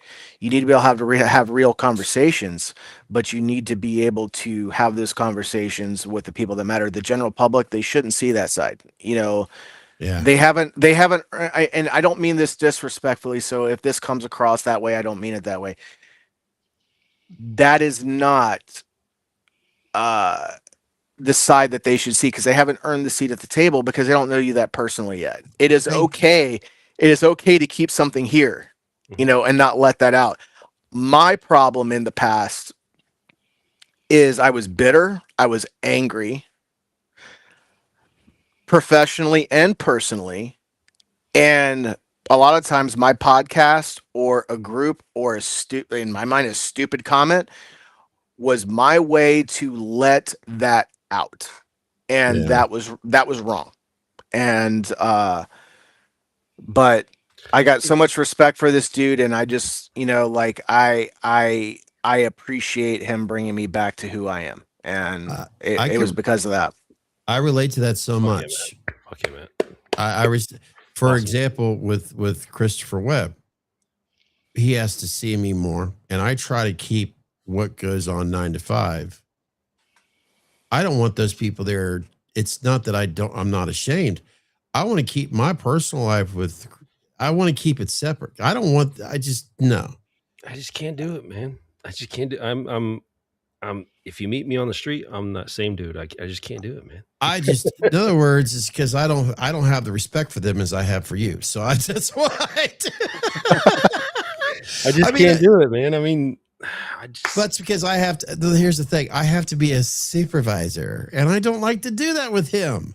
So that's why I have to keep it like very planned and blah. It's all right because I came from what I came from. I came from being a construction foreman to doing all the shit I was doing. I came into this to have an easier life, to be with my family more. Yeah, so I asked for this. You got to realize that. I know. I don't trust feel me. bad. No, I don't feel bad at all. I try. It's almost like I try to protect Chris and I's personal life from the 9 to 5 shit. But that's not even supposed to be here. Fuck it, shit. But you know what? This is good though. Like, look, you know, this is still this is still about the Bob. This is still about Nightmare House Productions. Matt and I way off track. But it doesn't matter. Like like this is how real shit goes, man. And it's like this is authentic shit. You know. By the way, welcome to Meet Us in the Man Cave, because that's what this is all about. This is what we do. Yeah. Yeah. We sit around and drink beers and tell our feelings, you know. Yes. Matt, I feel so bad. Matt's like, this is getting too deep for me, guys. No, I'm just kidding. I'm joking with you. I'm joking with you. I mean, I don't want to I don't want to put words in your mouth, but I feel like I'm kind of, I don't know, Matt, and I'm gonna put words in your mouth. Because the dude, he does phenomenal work in this, that, and I know Matt's the same dude. When I'm when I'm talking to Chris, I know I'm essentially talking to you because you're like almost the same dude. It's very evident right now, but like he's just that type of guy. Like I never expected someone I was ordering masks from, I would be having like 3-hour conversations about personal matters with. Is this 3 hours? Me either. No. I'm talking I was like, holy shit. No, I'm saying when like we get on the phone, we have like that long conversations, and it's like I never expected that out of someone I was ordering a mask from. Yeah, and that it's the shit that would happen. He kind of pull you in, like, you know what I mean? He's got a good personality. I don't want to say like I don't want to put that out there, but you know that's been my experience. That's how I've connected with Chris, and you know, not everybody's going to have that experience, but I just want to say that's the type of person he is. I want to put that out there. I'm not laughing at you, Chris. We got another Twin Peaks comment here.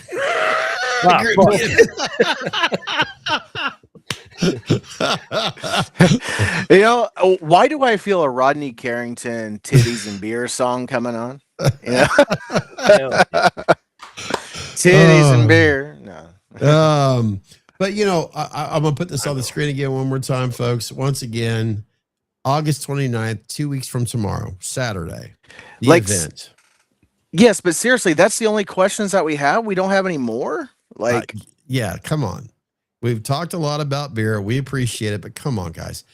You got Matt enchanted by the podcast? I don't know. Guys, I guess. Do you have any like hard-hitting questions about the mask? I guess Matt and I have answered these questions so perfectly, nobody has anything else to ask.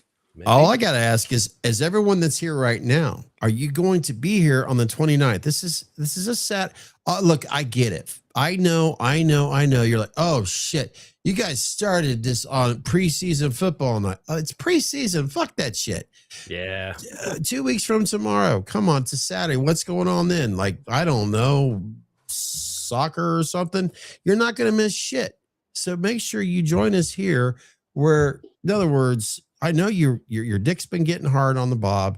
You want to be one of the 10. So make sure you're here. Dick hard Bob. That's all I heard. Can I give a little public service announcement as far as like when you do get the mask? Don't have sex in it because you will experience what waterboarding's like. How I know, I have no idea. But don't do it. Don't do it. Don't have sex with the mask on because you will experience waterboarding at its finest. Guys, I found out. I fucked around. Fucked around and I found out. I'm 56 years old, and this is good to know. I'm not gonna say which mask, but I fucked around and I found out. It was the GPW, wasn't it? I can't talk. We say a lot of shit on here, but there's a lot of shit we don't say on here. How much Sponsored by Blue Chew. How much fun? The speech before you should have heard. You get the special mask. You should have heard it. Jake, I'm going to try to read this off. How much fun do you have doing this, and how much fun of it was stress? 50-50, 30-70. Oh, Matt, should we tell the mold story that you and I had to go through? Oh, you go behind the scenes of the Bob.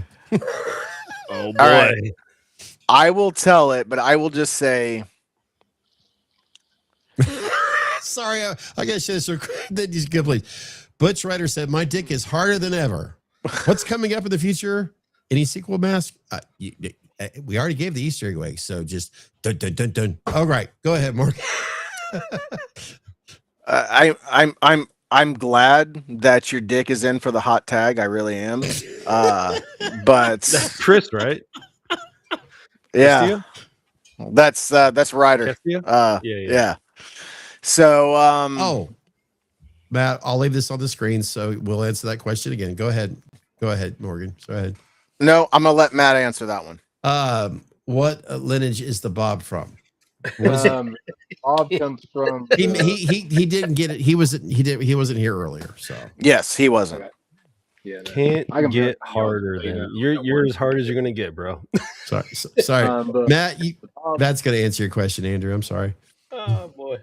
The Bob comes from the smaller Kirk that I had enlarged. It's the same one that's produced the DP75s, the Old Star Killers, Bright Mask, all that. So it all originates from that same Kirk casting that I have. The Kirk casting too was from Brian Hoffman that he restored, right? Mm-hmm. Yeah.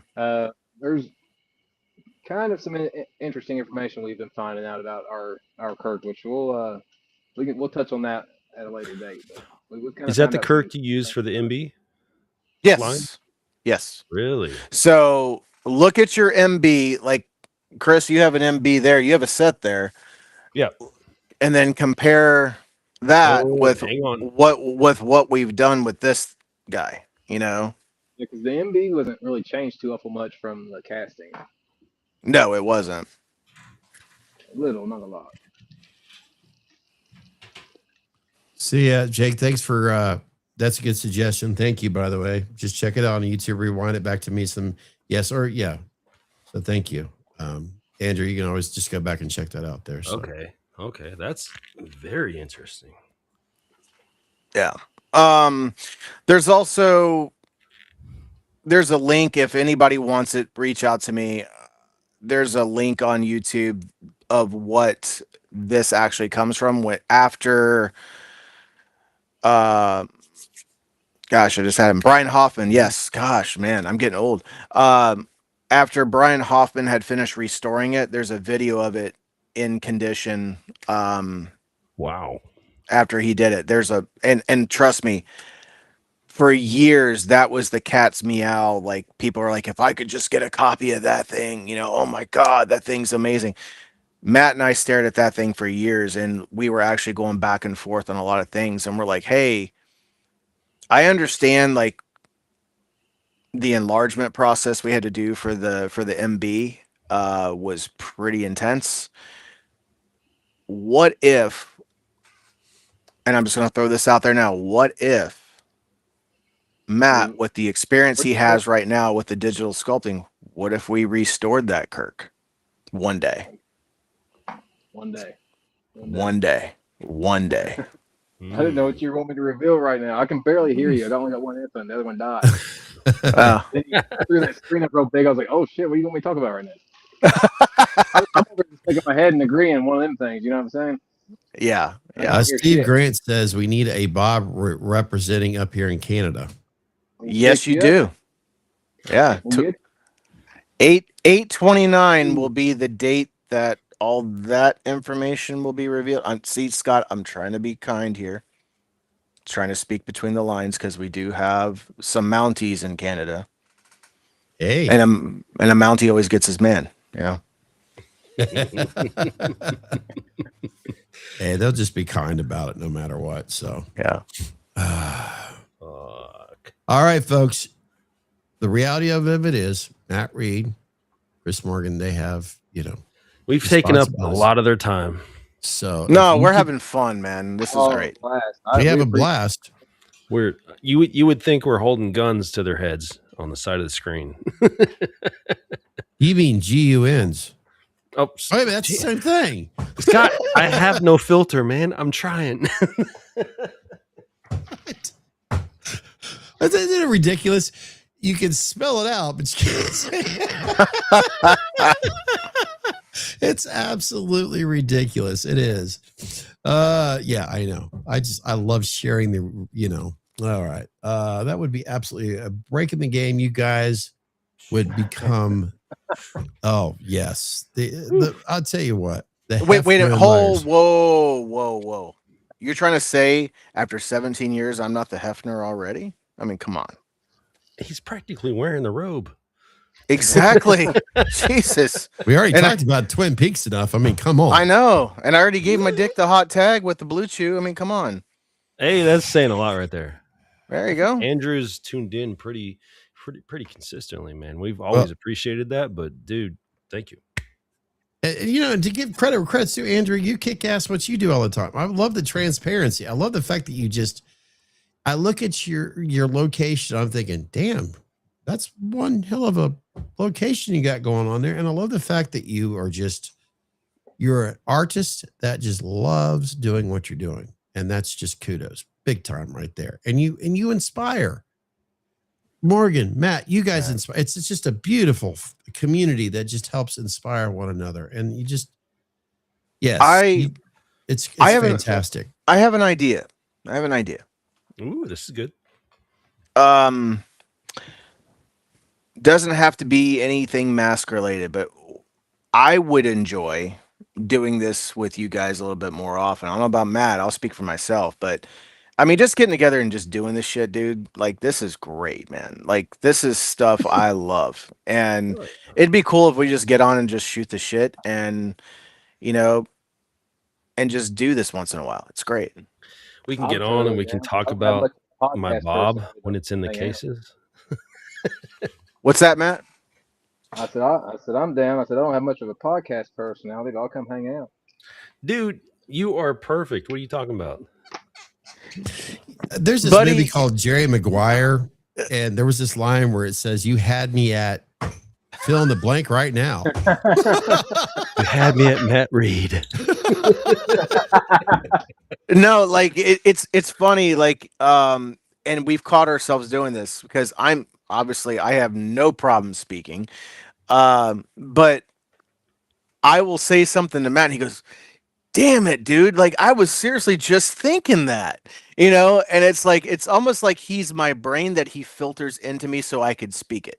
It's like it's awesome like that, because if the old Chris wants to speak, it's almost like I got that angel on my shoulder, Matt, with that beautiful Fabio hair of his that says straight up, he's like, "Hey, bro, no, you're better than that. Don't do that."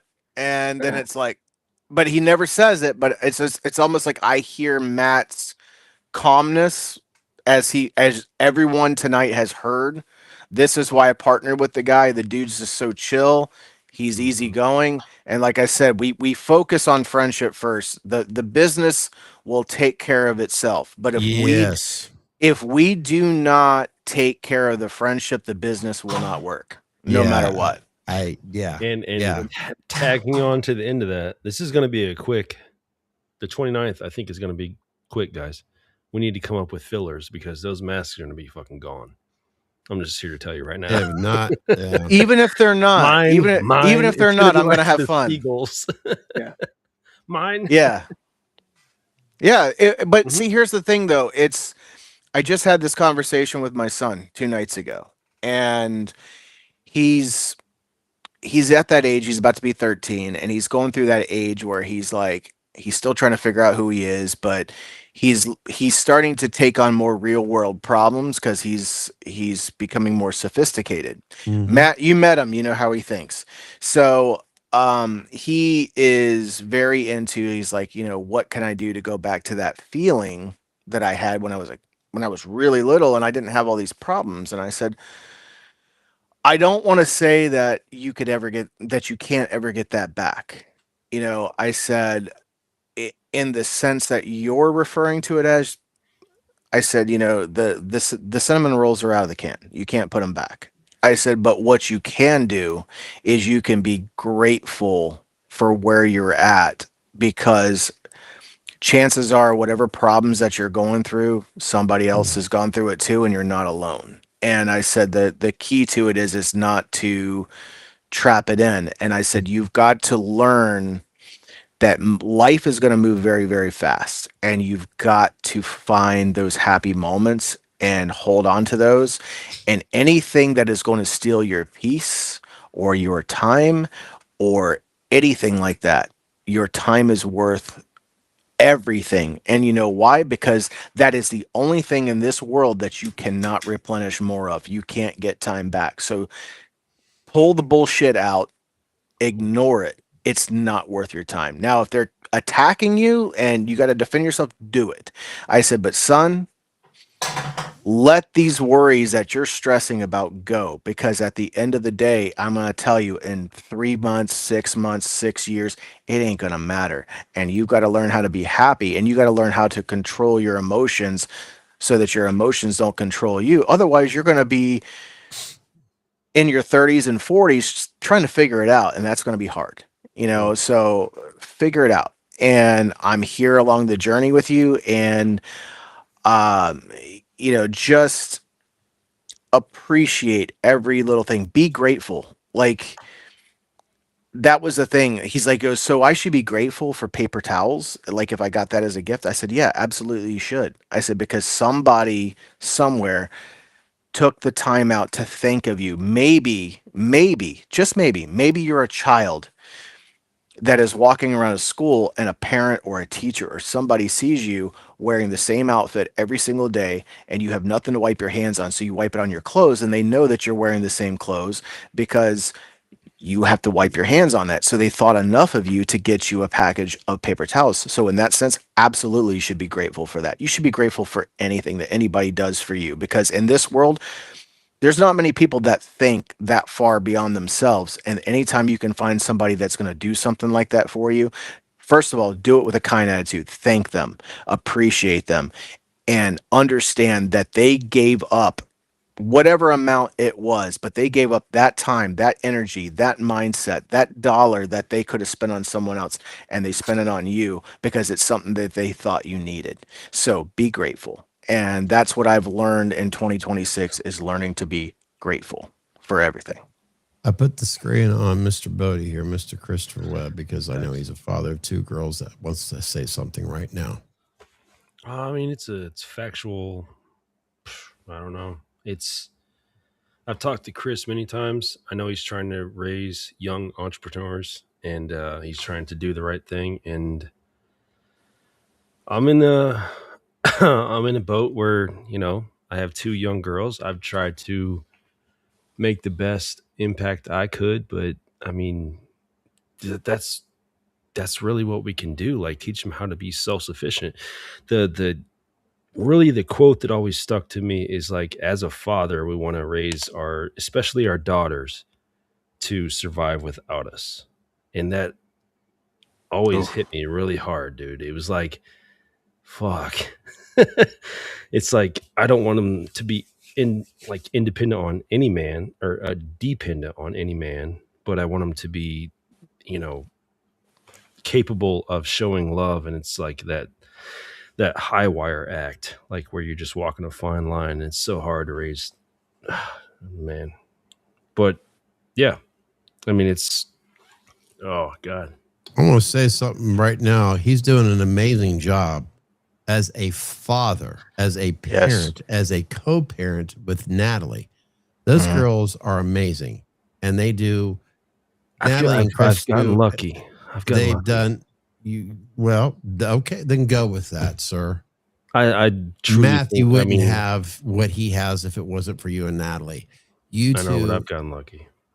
My point at what Morgan's talking about, no disrespect, because Rita, it sounds like you're not raising any children, but maybe you are a parent. He's got fur babies. He's been obviously involved with mental health. I'm not saying I'm rounding it up because it's he's already ahead of the game right there. It's not my place to say to end this conversation, but I'm just saying the world needs more father figures out there. Period. More parents. Yes. And it's Chris was saying it resonated. Morgan, what Christopher Webb is saying there. I mean, I honestly believe here. I want to say the United States, our country, would be a better place if we had more parents, more dads doing exactly what these two gentlemen were just talking about right now. 100%. It's a hell of a. It's what we used to have. We need it back. We need it back. 100%. My oldest is dating right now. Oh, dude, how do you do that? Like, seriously, how do you do that? So I got a daughter, bro. She's gonna be 10. She's gonna be in that age before I know it. I know. We'll get back to the Bob here, but yes, I was waiting for this to come up. It's gonna have to happen. This is what we do. Meets the Man Cave. So please continue, Morgan and Webb. Can't help it. It came to the point where like she came to me and I always told her like you cannot date anyone until you know who you are. Yes. So when she came to me, I said, "Who are you?" And she told me a whole bunch of like hurtful truths. She said, "I'm naive. I'm too trusting. I'm too loyal." All these that she considered negative aspects. Yeah. And I'm like, honey, that is not negative aspects. Those are your positives. It's people use it in the wrong way, but those are your positive aspects. And the fact that she was great, I think they're getting milk. There's all three of them right there. Oh, there they are. There's the bosses right there. You guys got to come over here and wave now. He does an amazing job. That's the milk tax. And the milk, that's the dad tax. That's the dad tax. Brett, I need to see the Bob with some coveralls. Bro, like we got Jason and tons of pictures. And the Bob, like Scott, is there a way you can pull any of the ones that you have up? Matt, do you mind? I mean, this is the time to do it. People want to see it. We got to do it. We're over here talking about life. They're like, fucking shit. Show me the mask. I don't give a shit about this. I'm kidding. I'm kidding. How about actually? Let me go over to the Meyer community here because I could do it that way. Yeah. Or check your texts. You can do that too. Get over here. I am honestly with what I'm using right now as a PC. You've been tasked. Yeah, over here. Okay. Get over here. All three of you. Is there anything here in the community that you shared? There's the video with the teaser that you did when you pulled the phone up. There's that video. Oh, okay. I see another one. What is that? Yeah, I hear him in the background. I do too. Wow. I'm scrolling. Is this? Anyways, where was I going with that? Oh my god. Who are you? Is where you were at. I want to like. Yeah, I wanted to be like, you don't know yourself yet, but she was telling me all these negative things, all these things that like you sit down and you look yourself in the mirror and you really think about who you are and you tell that to yourself because you want to get stronger. So when she was telling me those things, I was like, damn, she really does know herself. Okay, let's take this to the next level.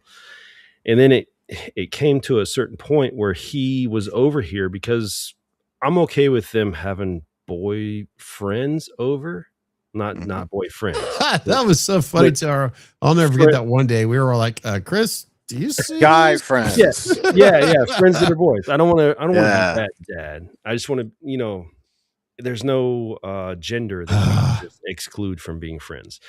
And it came to the point because his name's Jesse, and he was over one day, and he came into the man cave, and I was chilling out in here, and I was hanging out, and he just came straight up to me, and he was just like, Mr. Webb, like, I would like your permission to ask your daughter out on a date, and if it goes well, I would like to ask her to be my girlfriend. And I was just like sitting there like, fuck me, dude. You just like shot me in the nuts. Wow, bro. All right, so all right. This would have been a golden opportunity for those 80s kids out there that are listening. This would have been a golden opportunity. I'm about to age myself, but Scott will get it. Yeah. Scott will get it. But because we're roughly the same age, I think. We're close. But you could have said, so what you're saying is you want her to be Jesse's girl. I know how to play that on guitar, actually.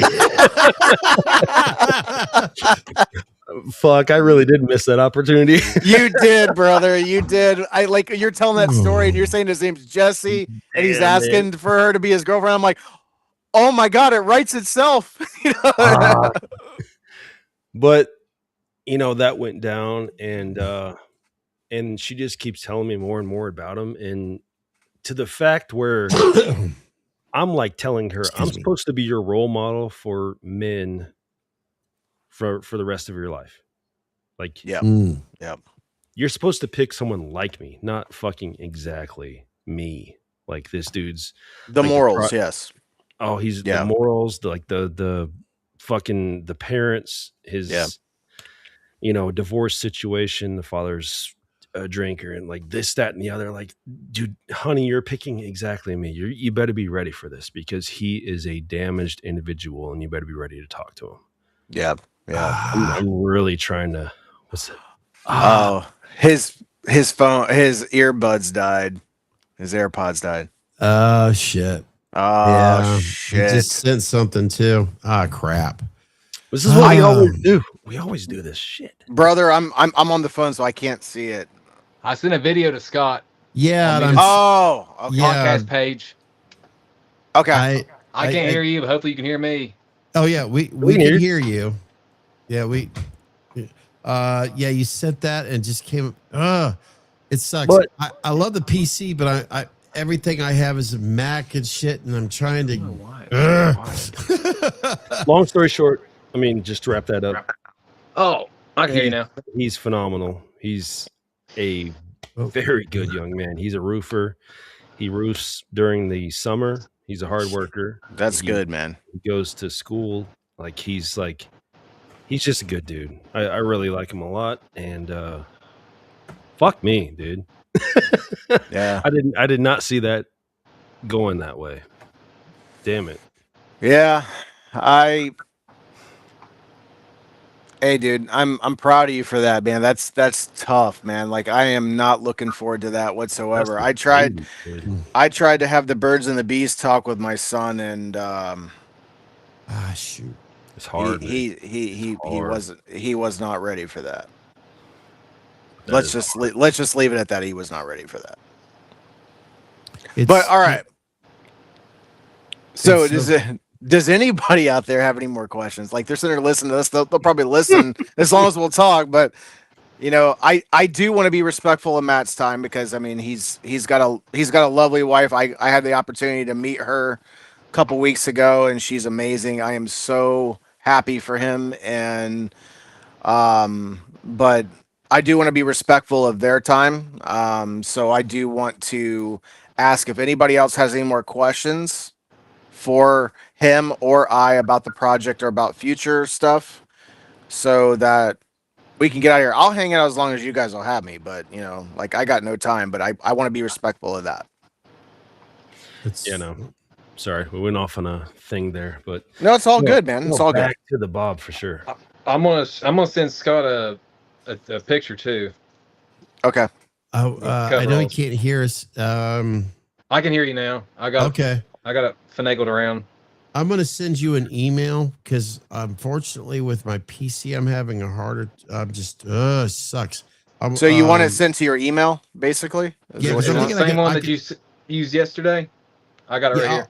Chris, do you got an answer for this question? Yeah, meets the man cave. It's basically meets the man cave at Gmail. Oh man. What's the question, Chris? It's from Andrew. Okay. He's asking, what's your favorite mask you've ever made? And he says, I always love the ghost. And the same question for Matt too. So both of you, honestly. All right, go ahead, Chris. I'm looking at this that way. Yeah. No problem. Be right back. Ooh, that's a tough one because there's so many really good ones. Obviously I'm gonna throw Night Stalker out there for sure, just because it's the thing that got me put on the map. But my most proudest, yes, I'll get to the ghost in a second because there's a story behind that. I will say the one that I submitted to Malik Akkad, which I should post a picture, like one of the rare photos I took of that. I should post that soon. But I was extremely proud of that because even though I didn't get the job, I was grateful for being in the conversation. You know, that's a huge thing. And the fact that I sculpted it myself after everything I had been through, it was one of those things that really rejuvenated me. I'm like, I'm feeling, hey, let's do this. Holy shit, you know, like this is great. This could be huge. The fact that like I'm still proud of the JTK as well because how far it went. Like Malik Akkad still owns the first two protos of the JTK. He still owns them, and he takes them to different things, sets them up. The promo that announced Jamie Lee Curtis was coming back to Halloween for the 2018 film, the JTK's in all of those promos, all of them. And I am hugely like, people were reaching out to me. I'm like, I didn't even know at first, and then when I saw it, I'm like, makes sense. Malik Akkad, you know, he has the first two protos, and I'm gonna tell you right now, I would not have the contact with Malik Akkad if it wasn't for Daniel Ferrens, who wrote Halloween 6. I became very close friends with him. He's very close friends with the Akkads. He's the one that passed my name along and pushed for me. So shout out to Daniel Ferrens for that. He's a great dude. And I haven't talked to him in a while, but I'm going to reach out to him now that I just mentioned his name. But great dude. I'm proud of that. Here's the thing. Everybody always asks, what about, would you ever release the one? Well, I couldn't because of contract stuff. But the Ghost. Goddamn. The Ghost is a derivative of the one. It's a retool of it. So I am proud of the Ghost because every time I look at the Ghost, I remember that contact with Malik Akkad and being in the running. So thank you for the question. I'm obviously showing on the screen here real quick, Morgan. The Matt just sent those photos. Someone asked earlier about with a mask with coveralls, so that's being shared on the screen right now. Just there you go. Yeah. So try to blow it just a little bit more. That's probably good enough there. So yes, we got on this. There's the coveralls right there, and that's Jason wearing that. Yeah, that's Jason. Look how good Jason. Hell yeah, Chris. I gotta ask. Totally off subject, but I just want to, since you brought that up, the one, because I know that was in the running for the 2018. Right. Since have you heard? Obviously, I would guarantee you've heard the reboot rumors. Have you thought about chasing anything like that to try again? Yes. I'm going to be respectful of your channel, and I'm going to be respectful in this growth process I'm in, to say that I don't think it's going to happen. And there's a certain corporate mass corporate structure, if you're following what I'm saying, Yeah. that doesn't like me too much. Really? That the reason that the Night Stalker is no longer around is the reason I didn't get the job for the 2018. Remember, I hung out with Chris Nelson for a long time. Yeah.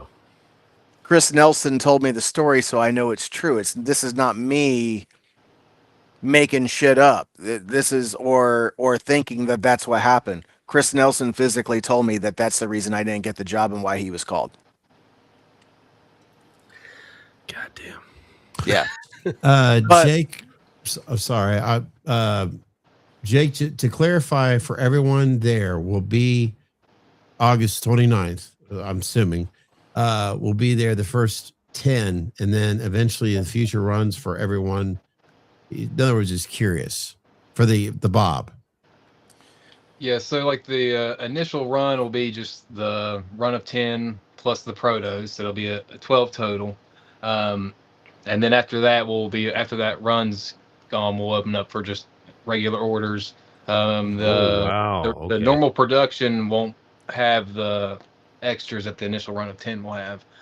And like obviously, like the run of 10, we both worked together in hand, so that's what makes those kind of special. Which we've like perfected our finishing techniques together and everything. So both shops will be producing the same quality stuff, but the ones that are produced after the run of 10 will either come out of either shop. We have talked about maybe giving people an option to, if they want one finished by both of us, but we'd have to kind of iron out those details.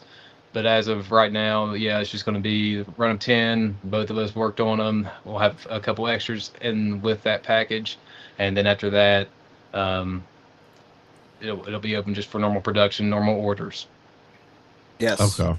Yes. And like I said before, guys, like the fact is, to my knowledge, it's never been done before. It's never been done that two separate artists running two separate companies join together, come together, and work on the same masks from the molds together in person. I don't think it's ever been done before.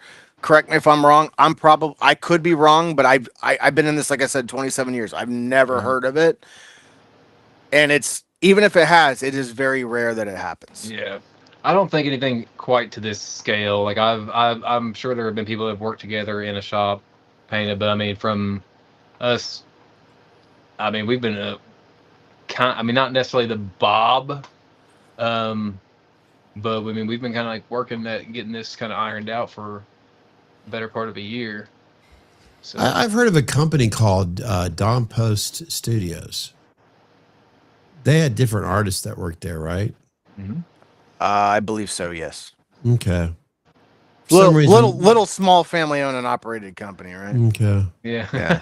I don't know. Just some type of, maybe they did some work together. I don't know. It's just popped in my head. Maybe there's a little bit of, I don't know, maybe they got big. Who knows? Anyways, I copied and paste from Instagram here. Question going back to, and maybe this was asked, I just want to make sure. Going back to what Matthew was talking about, a customer being able to choose their copy of the Bob. Will the full run be revealed at the same time, or will it be individual dropouts of the whole run? That's a great question. Matt, like you and I haven't talked about this, but I mean, I think this is as good a time as any. Yeah. I don't know. I kind of thought, well, we had kind of touched on it earlier. We were saying we were going to, I think they're asking, like, how is it going to go? How's it going to drop? I don't think we're going to. Yeah. I mean, I'm sure they'll be in the background behind us, but I don't think we're going to be like, letting each person inspect every one of them and then choosing that way. It's just going to be like, we're just going to grab it. I don't care if it's copy number 3 to copy number 9, whatever. Mm-hmm. I'm going to grab it like, hey, this one's. I will tell you all, I mean, I feel like people are kind of focusing on what I said so much, and I am horrible with my words. I'll just go ahead and tell you that right now. But I don't want to make everybody feel like that each copy is going to be like just so vastly different that you're going to need to see every copy to pick it. I'm just saying what I meant was that how latex is a natural material, Sure. and obviously Webb had pointed out. I mean, these are all hand painted, handmade, so they are going to have slight variations that make them unique to one another. It's not they're not so each copy is not so drastically different that you're going to be able to like, oh no, I got to have that copy. No, they're all the same quality, finished. I mean, if they would be finished any more alike, we would be a conveyor belt, and we're not. So yeah, we thank finished God like, for as that. close as we could.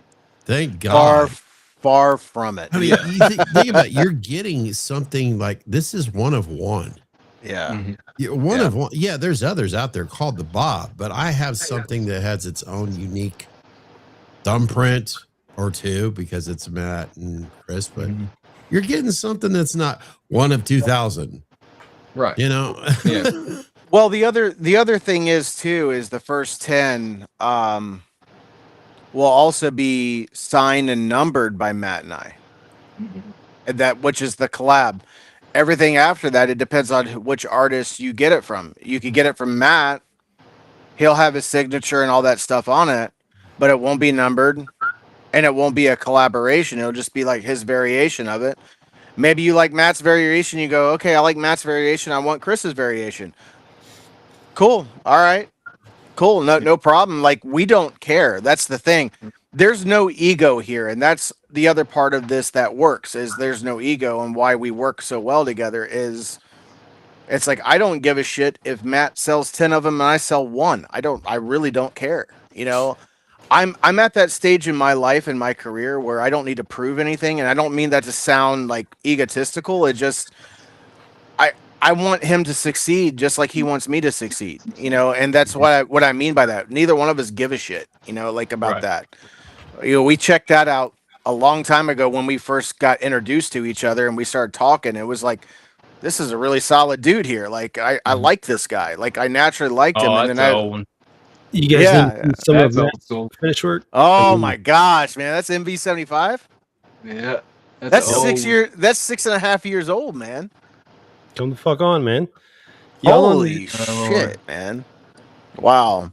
He's a fucking monster, dude. You don't need, I mean, wow. I could it's hold cool to see it. Cool to, yeah, it is. It's too cool to see it. Yeah. It's cool to see it 6 years later. It really is. Wow.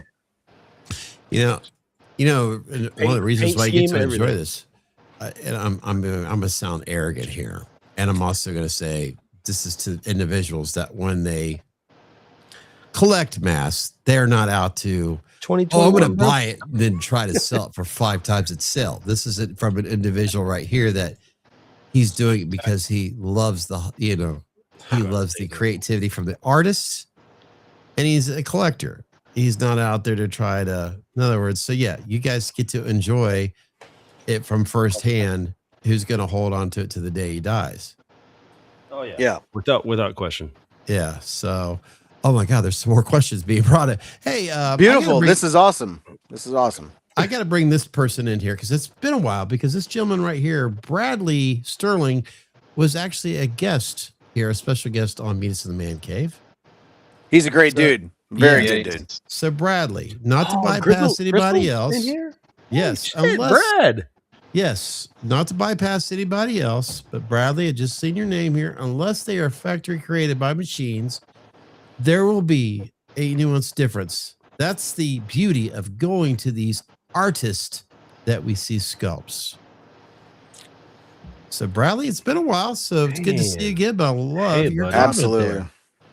Oh, which, by the way, thanks to Brad Sterling, he helped make this. So well, shit. Fucking cool. Don't drop this one. It's expensive. But drop also, for those that don't know him, he's also Gristlebox. He does some of the most amazing coveralls that you can get. Very fair guy.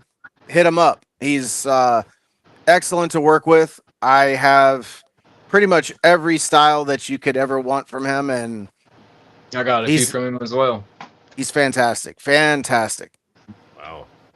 And if you want any visual proofs on that, other than what Matt and Morgan can tell you, you can go back to the archives and meet us in Man Cave. So yeah, Bradley, guess what? You're batting 1,000 here all of a sudden. So good for you, man. So I gotta tell you something. I gotta tell you something cool about Brad too. Brad made me back in 2020, 2021, 2022, when I was doing a lot of costume shots back then. He actually made me half coveralls that literally went to here, and so I could just shoot from here up, but I don't have to suit all the way up because I'm in Florida, guys. It's fucking hot here. Yeah, yeah, you're right. It is, and it's usually hot here all year long. The only problem is in February I can't go get in my damn pool because it's just cold enough that you can't get in the damn pool. So, but most of the time it's blistering hot. So I'm like, I want to get into this, put the mask on, take the pictures, have my kids take the pictures, whatever it is. But I came up with that idea, and he goes, "Let me see what I can come up with." And dude fucking nailed it, man. He was totally cool with hooking me up with half coveralls. You know, it was awesome. That's oh great. man, you know what? I know we've talked about sizes earlier, 23 to 25, of course, as Yes. the both of you. Jake, Mm-hmm. I get it. He's probably questioning, is it now, Jake? Are you asking, because he's asked this question a while ago? Are you referring to Jake's size between the 1 obviously through the 12? Is that what you're asking, Jake? Is I get what you're saying. Is there a little confusion there? Yeah, let's get a little confirmation on that before we answer. Yes. Yeah. Okay. Because I understand. Okay. While we're waiting for his response, hold on. Okay. So we had a little snafu. This is behind the scenes. I didn't get to finish telling the mold story. Oh yeah. So. Oh yeah. This is hilarious. Actually, it's it wasn't at the time. It was stressful at the time. I probably shaved about 5 years off my life, but I can laugh about it now. Beer everywhere. Sorry. I can laugh about this now because first and foremost, once we got everything done, all right, I was making the masters, making the molds or whatever, and then Matt made a master, sent it to me, because we share everything. So I make my mold, and I'm like, he's breaking the news, he's coming down, we're gonna do this, blah blah blah blah blah. And I'm like, dude, fucking Yahtzee, this is great. That you're coming down. We can finish these. We're laying everything out. We literally did a 180 because we were we could have this out in the middle of July. And then he's like, well, I'm going to be coming down in the middle of July. So let's just get together. Let's finish them then. I'm like, great. I got 5 weeks to do it. All right.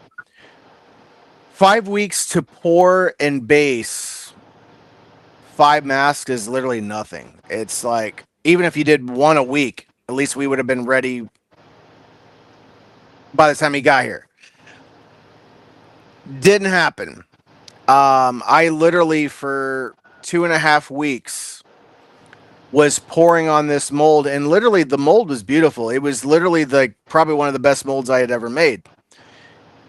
For whatever reason, the latex and the mold were not cooperating together, and it looked like I was literally trying to make my own Swiss cheese for a sandwich.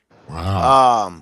Because there was these giant bubbles and craters that went from the latex all the way to the stone, and it was terrible. And I am freaking the F out. And I'm like, Matt's gonna be here in 4 days. And I had 5 weeks to get this done, and I can't get a damn pull to save my life. And so then I paused for a second. I'm like, all right, the last time I had this problem, I went from, when I was pouring, I went from the pail I was using of latex. I went to my unopened one, pulled it out, poured it, scrubbed the molds out first, whole 9 yards, poured the new latex in, same problem. I said, problem is the mold. And I'm going to prove it because I'm going to go out.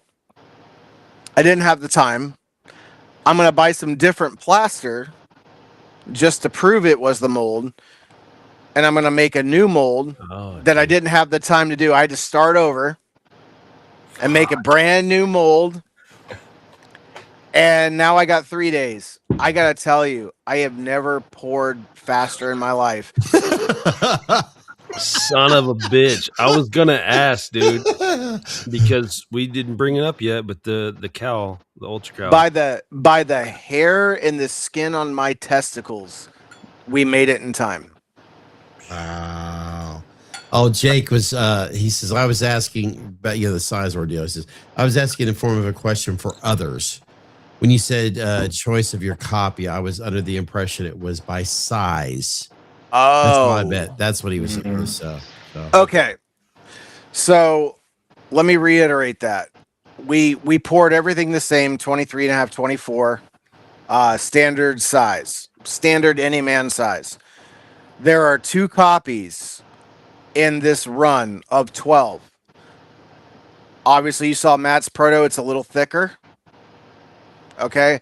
There is 1 copy in the run of 10, though, that is about a 23-inch size, maybe 22 and a half. We sized that a little smaller because we even wanted people that had even smaller heads to be able to participate. Then when we did that, I said, well, shit, dude. That's pretty cool. Why don't we pour a 25 and give the big head guys a chance? The big heads. Why not? I mean, we're already pouring them. Why not? Yeah. Yeah. Like give them the penis pump size. It'd be perfect. Oh yeah. I mean, in all seriousness, that is pretty cool. I mean, it really is. It's like, do I want to get? It's like, well, should I pay 55 cents more for the large one? Yeah, why the fuck not? I mean, but you have options. Here's the beautiful thing. There's no difference in. Oh, geez. Uh-oh. Uh-oh. He teased us. By the way, that was a production copy. If anything, Matt, and I'm just because Webb and I are we're very transparent about some. And you pretty much can tell. When I guess your earbuds on the audio right now, honestly, it's working better. It actually is. Yeah. So we'll in other words, next time. Exactly. That's my whole point. I wanted to say that now because that's really what's truly important. So if this is working for you, if you feel, this is easier for me. No, I don't usually like using these because I always have the same problem with Chris trying to get your audio is actually better. Oh, okay. Well, it actually, good. So now hopefully the 29th is a little bit cooler than this. But we don't know if I can do no AC. I turned the AC off so y'all wasn't hearing it. The Midwest, the get boys your shit together. Are soaked. See that? The boys are soaked. A lot of humidity. I got gray sweats on. Well, there's part of your problem. You got sweats on. There's part of your problem. Well, sweat shorts, like shorts. Yeah. Hell no, I ain't wearing no. It's like 90-something degrees here right now. Bro, I'd have a damn thong on if I was you. God. Yeah, well, yeah. Mother Nature, are you listening? Be kind. No, I'm in Ohio too, guys. You don't listen to shit. That's why I say Midwest. I'm just trying to respectful for where we're at. So there's 3 of us in Ohio. Armpit of America, dude. Yeah. Yeah, I'm in the literal armpit, dude. I'm in like right at the bottom. Hey, Matt, just look up. Go like this. Hey, Matt. That's where we're at. Cool. I'll just hang out down here in Florida and shit. Yeah, you guys, Ohio down there. So would we. We would all hang out in Florida. You're where everybody wants. When it comes to, I'm going to try my best to say this without sounding too. Everybody in New York is basically, you already know this right now. They're wanting to come where you're living at in New York, right? Yeah, you were posting all them pictures in the pool, and I'm like, motherfucker. Damn it. Well, it's funny. Like I have friends that are in like your neck of the woods too, like that are they're like, how in the hell do you live in Florida? It's so damn hot. I'm like, I get in my fucking pool and cool off. I said it's hot. It's hot fucking everywhere in summer, but it's like you get in the damn pool. I said, I would much rather cool off than try to warm up. That's my thing. I don't know. Not everybody feels that way, and that's totally fine. Facts. Sorry, go ahead, Matt.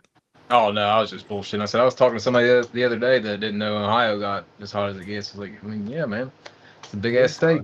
We're not all up north by the lakes. Yeah, you guys get that dry heat too, man. It's like you guys feel like you're cooking in an oven. Where I'm at, it's humid and nasty as fuck, dude. It's nastier humidity than Florida. Florida's like a cleaner humidity. This up here, it's like this nasty shit. I don't know if it's run by the river or what, but it's just fucking gross. Andrew was just saying right now, we're like you're fucked stuck in a everywhere, bubble. guys. You're literally inside of a butthole. Yeah, it's just swamp butt all the time. Just a swampy ass. Just hanging out with a swampy ass. Andrew's just representing Tennessee right now, so it's August. I mean, okay, the Texas. I know. You know, I'm gonna bring it up. I'll text you. I love old school Texas. 1973, August. That film. Oh my God, how the hell they with no AC? Oof. No. And I've been in Texas, Dallas Airport. Every time I have to fly, like say, I've flown out west more than a few times. It was always delayed in Dallas. I'm like, how the fuck do you people live out here? So, yeah, this part of the year we're screwed. No matter where we are in the United States with heat. Speaking of hot, and me being obviously a smartass, if you haven't been able to tell, but we love it. Delivery guy comes up, and I'm working in my garage. You guys see these glasses? I have sweat dripping into the lenses of my glasses while I'm making molds and shit. And this guy walks up and goes, "Hey man, hot enough for you?" I said, "No, motherfucker. I guess you took a wrong detour to hell or something." I said, "Because it wasn't this hot before you walked up here." Exactly. I got so much of that as a construction worker. You know what? You know what I love out of It's Always Sunny is when he says, "It's hot out there, ain't it?" Yeah, you think so? Yeah, I love that. Yeah. All right. Yeah. I gotta. Chris brought it up. We have our. He's here with us most of the time. He's actually part of our member of Meet Us in the Man Cave, an eye for horror, Jake the Snake. He's always leaving these little quotes, I should say. I call him the walking encyclopedia. So every time we have to talk about a reference, he had to put it, "Look what your brother did to the door." So that he had to put that up on the comment section there. So Jake, you're always here with us, so don't worry, bro. Well, thanks for joining, Jake. I don't know you, but thanks for joining. He truly is a horror enthusiast. Let's put it this way. Jake is in his mid-30s, and he prefers physical media over streaming. So do I. So he will probably. He usually comes down for a horror hound, and usually stays. He'll be staying here, so we'll go live, and he usually hangs out here. Yeah, he's a sweetheart. He really is. Maybe at some point I can come up to Ohio and Reed and I can join you guys for Horror Hound. I wonder. That would be awesome. That's an idea. That's a good idea. Oh my!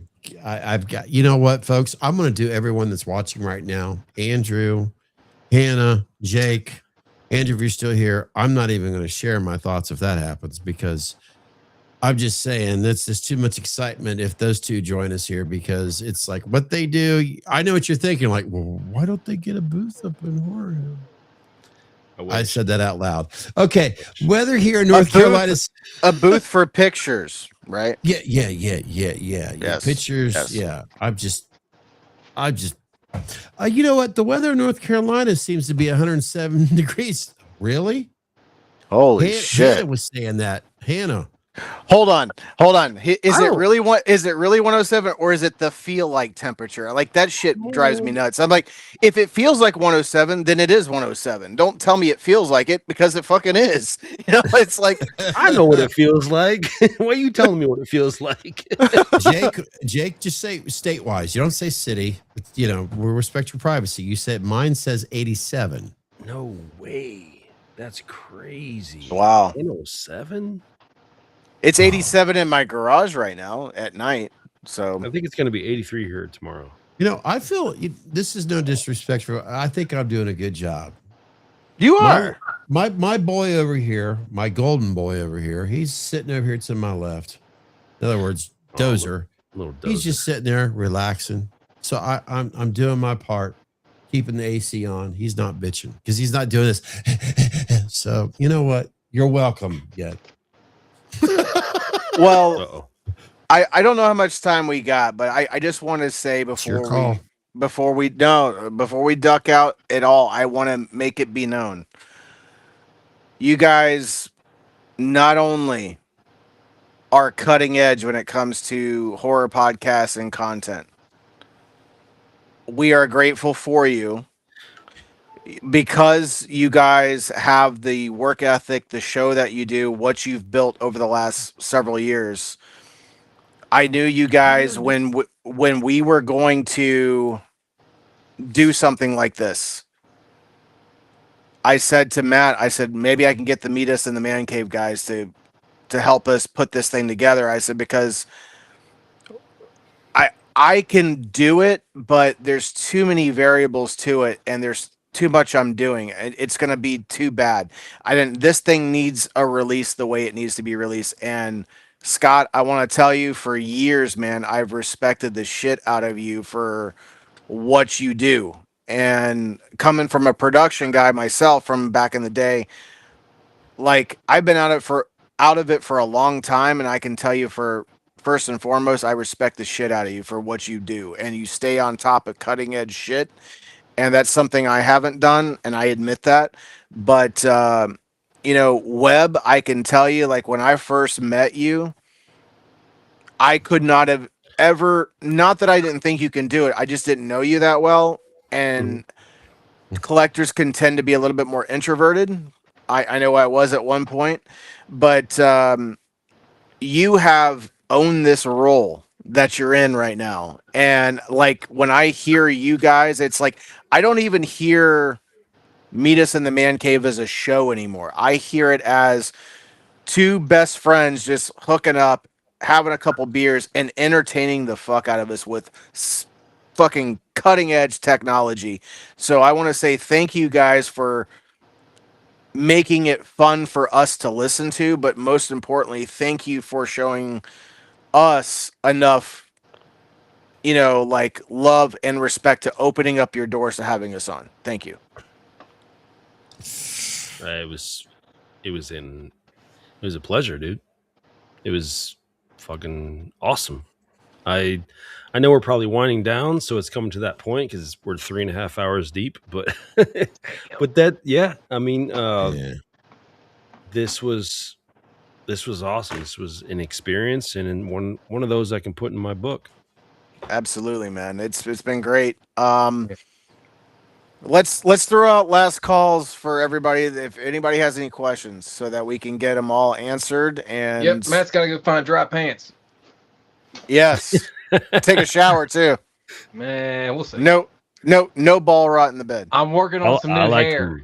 I like working on new hair fiber. I'm letting it grow out. I like going to bed wet. I would be an asshole for right now for just simply not saying thank you so much for those incredibly kind words. I'm touched, man. Thank you so much. I really appreciate it. I meant every word, man. I take a lot of pride on just wanting to help, and it shows. I enjoy doing this. I love it. I really do. And thank you. Thank you. I'll just leave it at that. So it's the best way to leave it, man. That's good. That's good. No, it's been cool. I know we both appreciate it, and very much so. Like I said, I mean, like Chris said, I mean, you are great at what you do, and I mean, this whole production of this looked great. I think the only thing that messed up was my shit in the beginning, but we'll iron that out. I'll figure that part out. That's exactly. But your all's in looks great, guys. You were fun. Webb, tell them what's it been like from us since day one.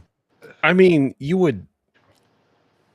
it's like every time we would buy something new, like I would think like, oh fuck yeah, I'm gonna invest in this. I'm gonna buy this new audio interface. I'm gonna buy this new mic. I'm gonna buy this new key light. I'm gonna buy.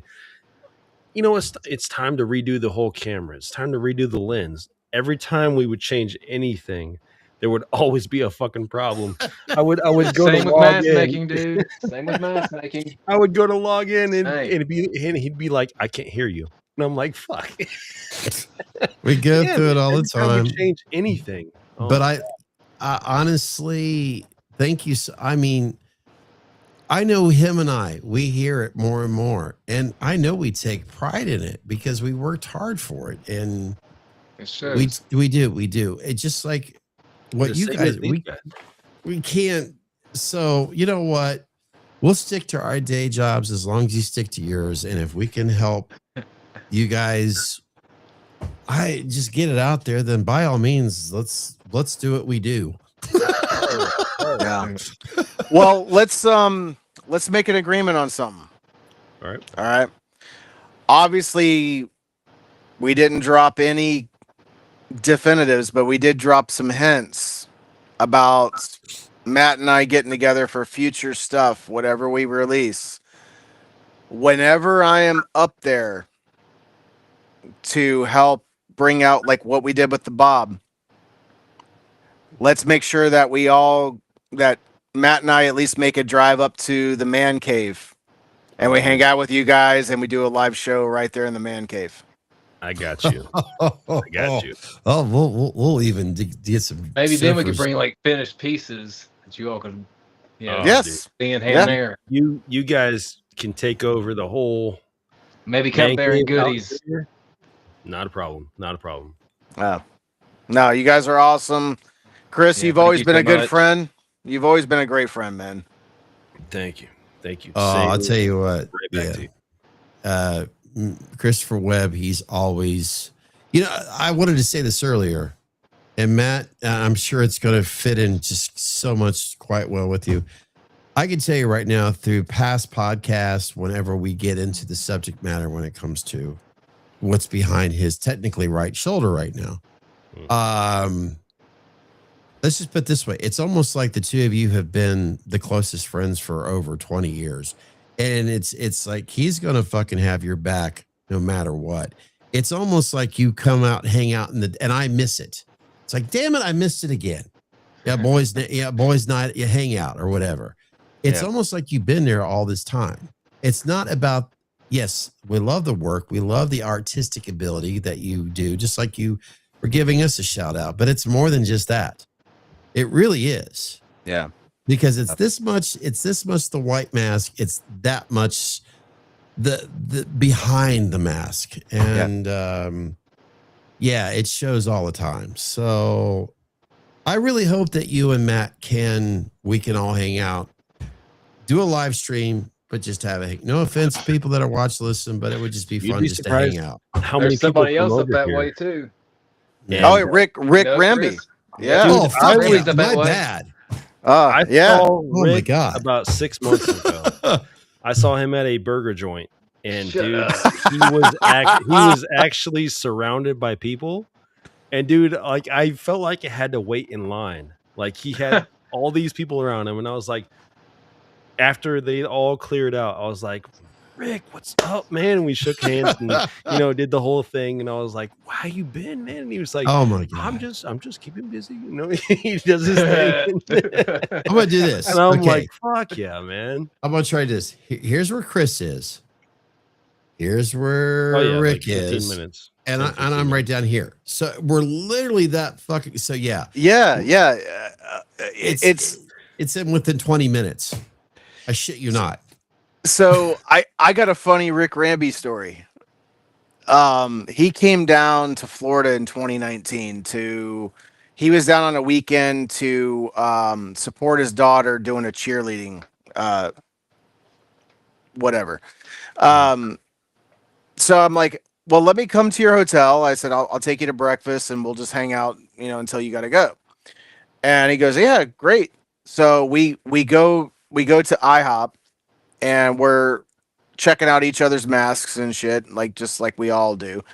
And we have breakfast and I'm driving him back to the hotel and he's like, well, you want to hang out for a little bit? And he goes, I don't have to be anywhere till like 1. I mean, this is like 8:30, 9 o'clock in the morning. I said, no. I'm like, I don't have to go anywhere. Shit, I'll hang out. So we start like walking around the hotel. He's giving me the whole tour of the hotel and shit. And we're down by like the pool area. We're hanging out. And now we're like about 9:45-ish, about 2.5 hours before he has to meet his wife. And so he's like, "You thirsty?" And I was like, "No, I'm good." And he goes, "Well, I'm thirsty." As he's putting a dip in his mouth. And he's like, "Follow me." And I was like, "All right." So he walks up to the cooler, opens up the cooler, grabs 2 Coors Lights out of the cooler at the hotel bar or the little marketplace thing. And he's like, he goes, "Just have 1 beer with me." I said, "Bro, it's like 10 o'clock in the morning." And he goes, "Fuck." He goes, "Fuck it. I'm on vacation. I don't care." And I was like, "All right." I said, "I guess I'm on vacation too then." So we down a couple beers, and the next thing you know, we down 2 more beers. Next thing you know, we down 2 more beers and 2 more beers and 2 more beers. Before you know it, 11:30 in the morning, we're fucking pie-eyed. We're fucked. Yeah. Here's the funny story. Yeah. Here's the funny story. His wife and daughter starts walking through the pool area. She's in her cheer outfit. His wife, she's a sweetheart. I love Stephanie to death. Yeah, she's great. Stephanie comes walking through and she looks at me, looks at the beer, looks at him, and Rick's putting another dip in his mouth. And she goes, "You're fucking drunk." Yep. And he goes, he does this, he throws me on the bus, he goes, starts pointing at me. I went, "I don't know what the hell you're talking about." You know what the funny thing is? She did the same thing at the burger joint. You're drunk, aren't you? Yes, exactly. You know what I'm talking about, that I'm not bullshitting you. Oh yeah, she's great, man. Oh, it was so funny. And okay. And then real quick, she walks away and he looks at me and goes, "Hey bro, I don't want to cut the party short," but he goes, "If I don't get to this cheer event," he goes, "I'll never fucking hear the end of it." I said, "Bro, we're cool. God. I'm out." So Rick's he's got to be there with us, hanging out. Oh, absolutely. And then they came down a couple years later, and I had dinner with them. And she goes, "So Chris," and this is by the way, where I was really sick. I didn't know what the fuck was wrong with me, and I thought I had a celiac disease, which beer has gluten in it, and I was drinking gluten-free beer, which I don't recommend to anybody, by the way. But she orders a beer at Red Robin, and she says, "Well, Chris, I know it's not 10:30 in the morning, but would you like a beer with us?" And I was like, "I can't drink beer. I'm sorry." And she goes, "Bullshit. I saw you drink like 10 of them with my husband a couple years ago." And I was like, "Things have changed. I can't drink any beer right now." So, but she goes, "Well, cool. I'll have one for you." And she orders the biggest fucking beer at Red Robin that she could. And she's like, she goes, "You could order a beer, she goes, my husband's going to be drunk in a little while, so you should order one with him." I was like, I wish I could. I can't. It was, but that's the story though. It was funny as hell. So every time that memory on Facebook pops up, I have to tag Rick and I say, "Hey, we were down in beers at like 10 o'clock in the morning. Remember that?" So that explains it. Yes. I mean, all these years, I don't see a lot of posts from Rick because he simply just doesn't give a shit. He's living life. It's not that, man. He's just got a great life. He just no, he does, but at the same time, he's got an amazing career, and he's got, man, he is so wrapped up and so good at what he does. It's just we can't ever connect with him. Guys, I just see him so busy living life. You know what I mean? What you described. I got something late in the game right now because I know we're about to sign off. What would you guys think if I just went ahead and threw him out an invite to the 29th to come out to the main Oh, cave. that's beautiful. Oh my god, that'd be cool as shit. That's fucking beautiful. That'd be He can cool come as out, shit. hang out here, drink beers, get on the podcast. He can talk with you guys. What would you think about that? Well, Just- let's go a totally step down. further, Chris. What if I came over there and we did the live stream over there? That's cool as shit, man. Whatever you're down for. Next Well, stream, I know you've met. Just- Rick. just tell him because you've done a video with Rick. I was gonna you've say done I feel video bad with now. Chris. Yeah. I feel bad because we did the promo for the one. He's literally standing at my fucking bar and we didn't touch a drop That's of alcohol. right. I remember that. Shame. For shame. Think about it. Sir. He's literally at Oh the bar my downstairs, and we didn't Shame touch on a drop you. of alcohol. Bro, that was like 8 years ago. Yeah, we were Holy focused on the one and the That's microphones. were on. right. So I remember basically- watching that episode. Yeah, I remember that. I remember that. Jake says here, the next stream, I will have to tell my crazy Cancun story, vacation story at 3 a.m. with my buddy I met. So, Jake, just share it during, you know what? We're going to have plenty of time in 2 weeks to share that story. Trust me. Scott, no. You're a sweetheart, but no. Don't let him off that. Dude, you're going to drop a teaser on our show like that? Like, come on. Jake? You don't get to do that on the show. Like, come on. We might make like a fifth Jake, window, bro. You're gonna have to come on here and tell your story. Yeah, That's right. I'm just saying, Jake, you might have to tell the story, via cam. So it's your choice. All you right. got. And All right, like, I'm gonna reach and out get to Rick. this, I'm gonna we reach out dropped the Bob tonight. We allowed questions, and then Jake is the one that left us with the damn teaser. Look at that shit. It's too long to type. You ever heard of blue balls, Jake? Come on now. All right, well, you got to get on Cam the 29th. Even the other Jake, the eye for hork. You know what? People are gonna show up on the 29th for the 10 copies, and they're gonna see him telling a story like, I came for the damn latex. Tell your Cancun story on a different episode. That's what people are gonna say. They're already piling up on Instagram right now. They're saying, Jake, what the fuck, man? What are you doing? This is snowballing out of control. Oh, Seriously, Jake, we're busting balls. We are busting balls. yep. And by the way, if you don't know by now, here, 27 hours later, a new nightmare takes place on the 29th. That's 2 weeks from technically right now. That's right, the live event, August 29th, 8 p.m. Eastern time, 1 through 10. That might be your copy. Number 1, number 5, number 6, number 11. Technically, we're at 12, right, guys? That's Correct. WMP HHP Nightmare House Productions. That's right.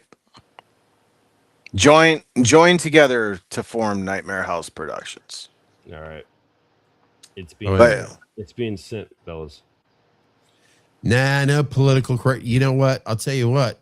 Jake, you are already fitting in perfect right here because there ain't no politics that goes in this bullshit. So, No, I use fuck as a period at the end of a sentence, so it's fine. yeah, it is definitely a win-win. All right. Let's do that. All right. Let's do that. You come to the man cave. Rick comes to the man cave. Rick will get in touch with these boys. We will do the entire Bob rollout. It would be like Mass Brothers Incorporated meets Nightmare. All right. Well, I'm going to plan on getting over Oh, to my Lord. That would be perfect. So Saturday, I'm coming over there early, get the camera stuff, all that stuff set up. I just want to make sure. I want to make sure this shit's all good to go. So if Jason is still in the chat, Jason and I will do the live stream live from my pool that night. Hell yeah. and he'll be wearing the Bob floating around in the damn water, Oh yeah, you all be in the pool, all nice and cool. I'll be in this hot ass shop with no AC, so you all can hear me talk. You're gonna Yeah, frizzy. His hair wasn't that frizzy when I started. You're gonna wring those shorts out when you leave. Oh, buddy. Andrew, They started thank you out so- light gray, now they're dark. Andrew, I'm glad we had a chance to connect, brother. Please let me know when we can connect. Yeah, good hearing from you, Andrew. Yes, and seriously, Andrew, you know how to contact him. That's between the three of you. We'll leave it at that. So I'm just Andrew. Nightmare Andrew. House. I'll just address them as this Nightmare House. Thank you for coming on. Thank you for Oops, sorry, my bad. She really wants the spotlight. See, I don't really take it that much if you think about it. I don't. I like to be a director. This was awesome, amazing. It was effortless. It was just hanging out, and I appreciate you guys. Thank you. Appreciate you too, man, and thanks for representing the shirt too. Absolutely, sir. Always. And real quick, Andrew, we have to have you on here as a guest, Andrew. I've been wanting to mention it, I don't know how many times.